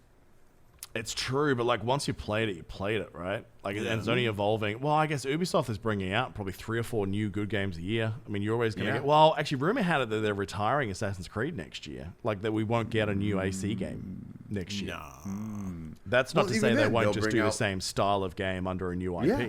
They'll bring out something else. And we still have Watch Dogs. There's bound to be a new Tom Clancy game at some point. Well, do they do another one after Legion? That kind of feels like you could leave that concept for a while. Or change it up. Probably. I think Cyberpunk will tell us that story, because that's like true. Cyberpunk is basically Watch Dogs meets Deus Ex. Like that's what meets The Witcher, right? So if those genres all mesh, that could redefine how a few games go. Like, what's the next Fallout game going to be? Or are they just going to leave it at 76 now? I don't know. Is that just going to be keep evolving that? Because they've got the Brotherhood patch coming out very soon. That's looking all right. Yeah, I mean, like, I kind of agree. I think it would be kind of a toss-up. I think for me, the biggest stickler with the Microsoft Game Pass, again, is that rotating library and not having that like full access to like everything the second it comes out, right? But yet with, you know, the Ubisoft one, they're like, yeah, no, we just released the game. You not only get the game, you get like the deluxe version of the game, right? So you get to experience like the extra content, the season pass stuff, like that sort of value. If you're into the games that Ubisoft makes, huge. True. Yeah, I'd say for a short term, it's probably one of the better ones. But I think if you like look at it as an evolving process, I don't know. It depends on what happens with the future of Game Pass, because you'd have to think their first party things will never leave the store. I mean, all your Bethesda games are going to live there. You know, all your whatever else they're bought, whatever else they're going to buy. Like, there's been a lot of rumors this week which have been shot down, but they were saying, well, you know, we're circling these Japanese developers at the moment, which have been making some insane shit. So who knows? Yeah, that's true. I mean, the whole Bethesda library, I mean, that's actually a game changer. I mean, I've seen more talk about Elder Scrolls 6 since they bought it than we've seen for the last 2 years. So, I mean, who knows? Right. We'll see. Absolutely. All right. Let's take one quick question from one of our patrons, and then we will start to move on out of here. Real quick. So, Jackie... sorry, I was just going to say, before we hop into that, I just want to also mention one other game real fast. Okay. So this is just something I found out like the other day, and I totally forgot about it until now. But for anyone that is a Diablo 2 fan, like I'm talking D2LOD, there is a big project going on called ProjectDiablo2.com. If you go there, it is a mod for the game that keeps everything updated with new ladder resets and everything, new content, and like upgraded Ubers and stuff like that. That actually is played off of the software. So you do have to have the original like D2LOD in order to do it. You have to have that downloaded. But yeah, it's supposed to be really, really good, and it launches. It looks like at the end of November. So if anyone is interested in that. Before we get people really excited about that, has Blizzard commented on this? Because this reeks of something it's about to get shut the fuck down. I don't know if that's the case or not, but I'm assuming so, considering it is like very widespread and known about. So I think that if there was an issue, that they would have, because it's already been through closed beta and open beta and everything like that. So I think if there was an issue, it would have already happened. Plus, it's also free. So well, yeah, I mean, you have what Heroes of the Storm, right, was born from Dota. Or actually, no, Dota was a different thing, wasn't it? No, Dota definitely led to Heroes of the Storms. Yeah, Dota led to Heroes of the Storm. Yeah. Okay, yeah, I was right. Yeah, so I mean, I think when it comes to it, they're supportive of mods. I mean, Dota, nobody's making money off of it. But if it competes with D3, which is something that they're running directly themselves, I can see it happening. I mean, because there was a fan-made version of something that was running forever, and then last month they launched it online. I wanted to say Pokemon, but I don't think it is. Then they launched it online, and it had always been offline on localized service, and the second it went live, they got sued. And we've seen this happen with a lot of IPs. We saw it happen with City of Heroes. That's been shut down Christ knows how many times. Every time someone tries to bring that back, even though it's all free, because they're utilizing IP that doesn't belong to them. And they might not be monetizing it directly, but if they get any ad money through their site for clicks, if they're getting any building of a fan base through social media, like places like Activision, because Activision have become gigantic pieces of shit.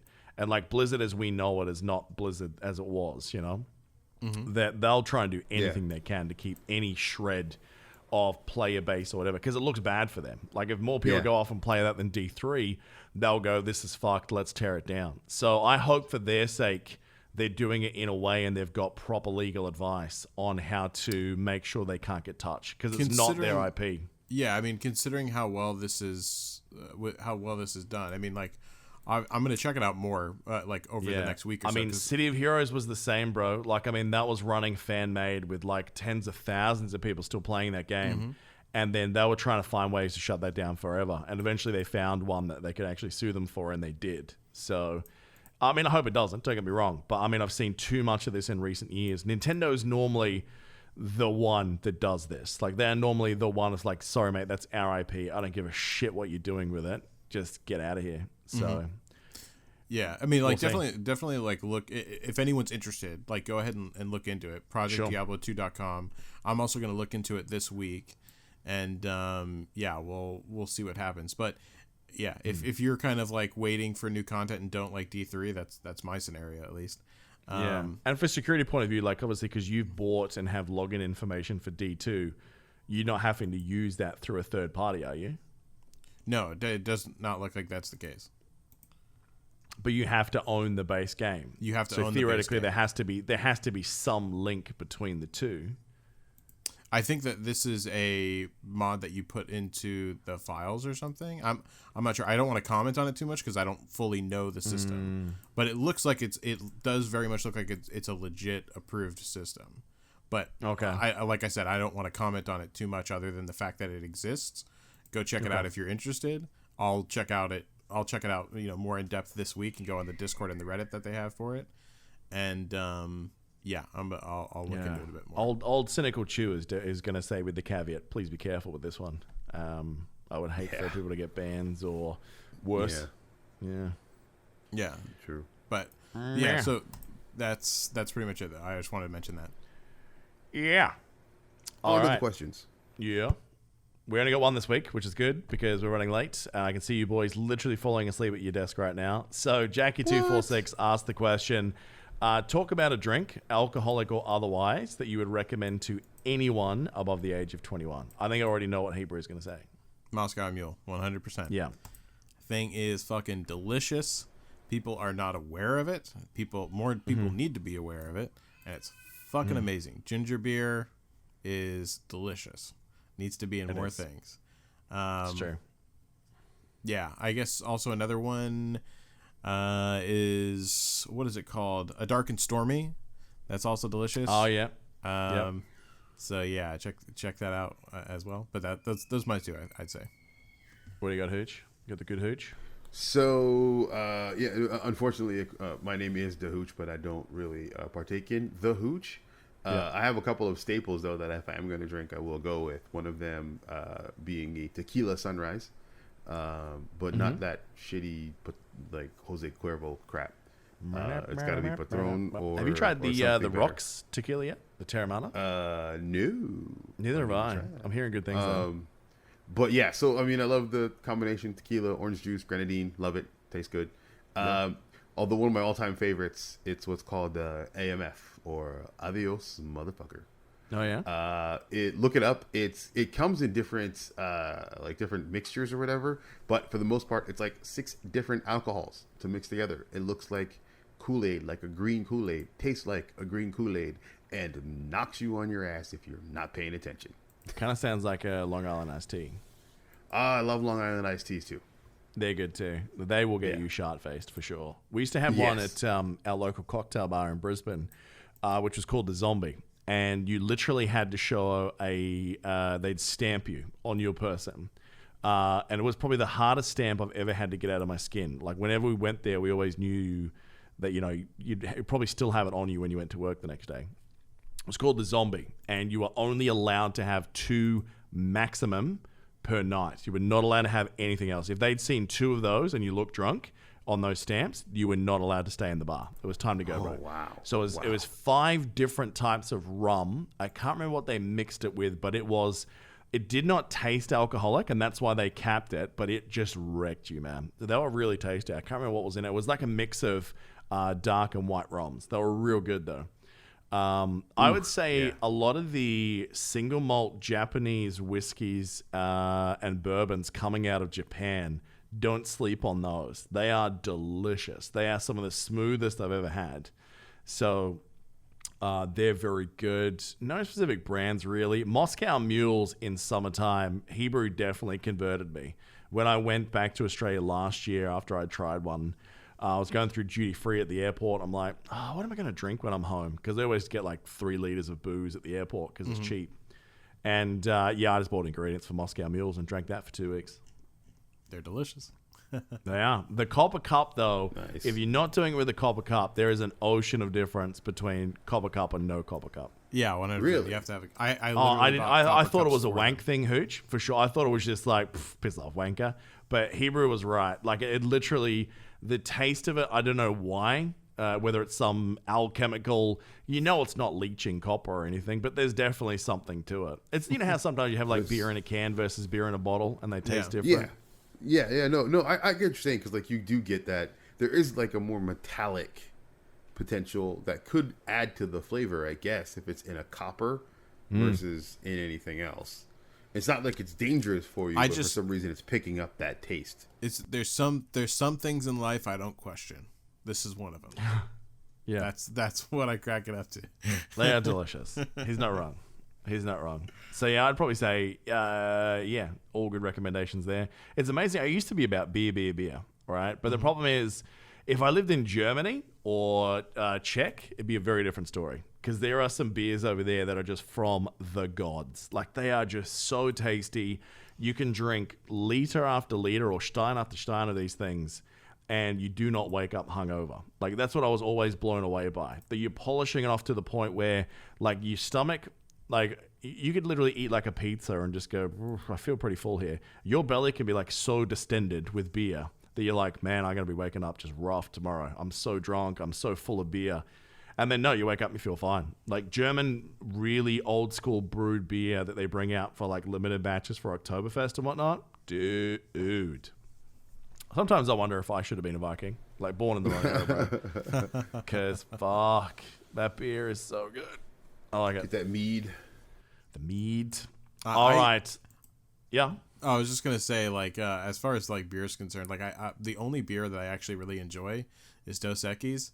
Other than that, if I'm going to not be drinking like liquor, I would much rather have Mike's Hard Lemonade.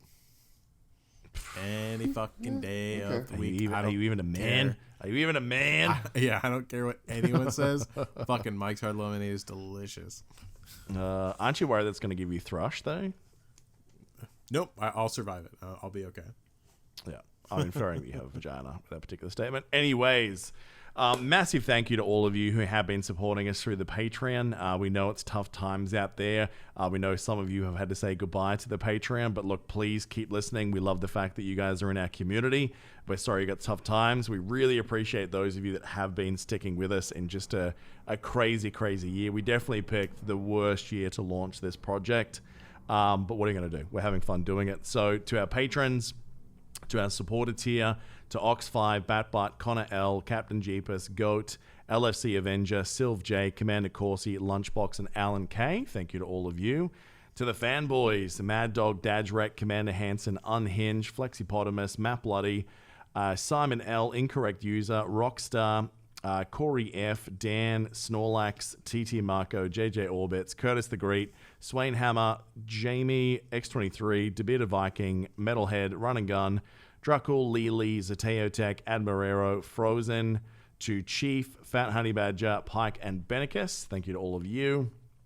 To the dedicated, the people that are indeed exactly that, dedicated to the team and part of the ANR family, to Nightside, Conway Supreme, Abysserum, Captain Hammer, DJB306, Morphine Dream, Cheetah, Hobbs, Tuggernuts, Andrew G, Domino, Real East, Done and Done, Paul Puck, Beer God, Legrev, Cravino, Mookie, Grimnos, Scooter, Yule, Justin Beard, Lemon Russ, McFly, and Give Me Scotch. Especially to Give Me Scotch. Thank you for signing up this week, my bro. And to the Multiverse Masters, the gods amongst men, the ones that really do keep this show running. Without them, we couldn't host the website or the RSSs or anything. So to Agent Zero, Honeycomb, Silver Wolf, Bronzy, Jedi Matroza, Slim, JW, Jay Shriver, Neil Wiley-Bird, Jackie246, the quixotic one, Lord Keen, who please check your sub before the end of the month, mate, because you did sub twice. Please cancel one. Don't get me wrong, I love your money, but I prefer you to keep some of it too. To Moon, Judas, Folpsy, Smolpsy, Spark Zulu, Dragus, Della, Kane, Creative Name, and of course the grumpy gamer dad himself, and one of the best things we've done on the pod in recent times, Da Hooch. Thank you very much to you, mate. Thank you. All good. All right. I think we should do it because you boys need to get to bed. Yeah, it's late. Yeah. So later for some than others, but yeah, I'm good. All right. So look, thank you very much to Hebrew Hammer for another week. No problem. Thank you very much for filling in for Piker again. We should have actually given an update on him.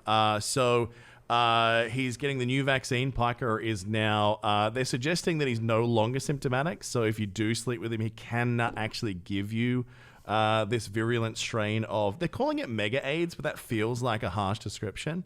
Hopefully he'll be back on the show at some stage in the near future, but we definitely love the fact that we've had Hooch the last couple of weeks. Mm-hmm. Thank you so much for sticking out with us, mate.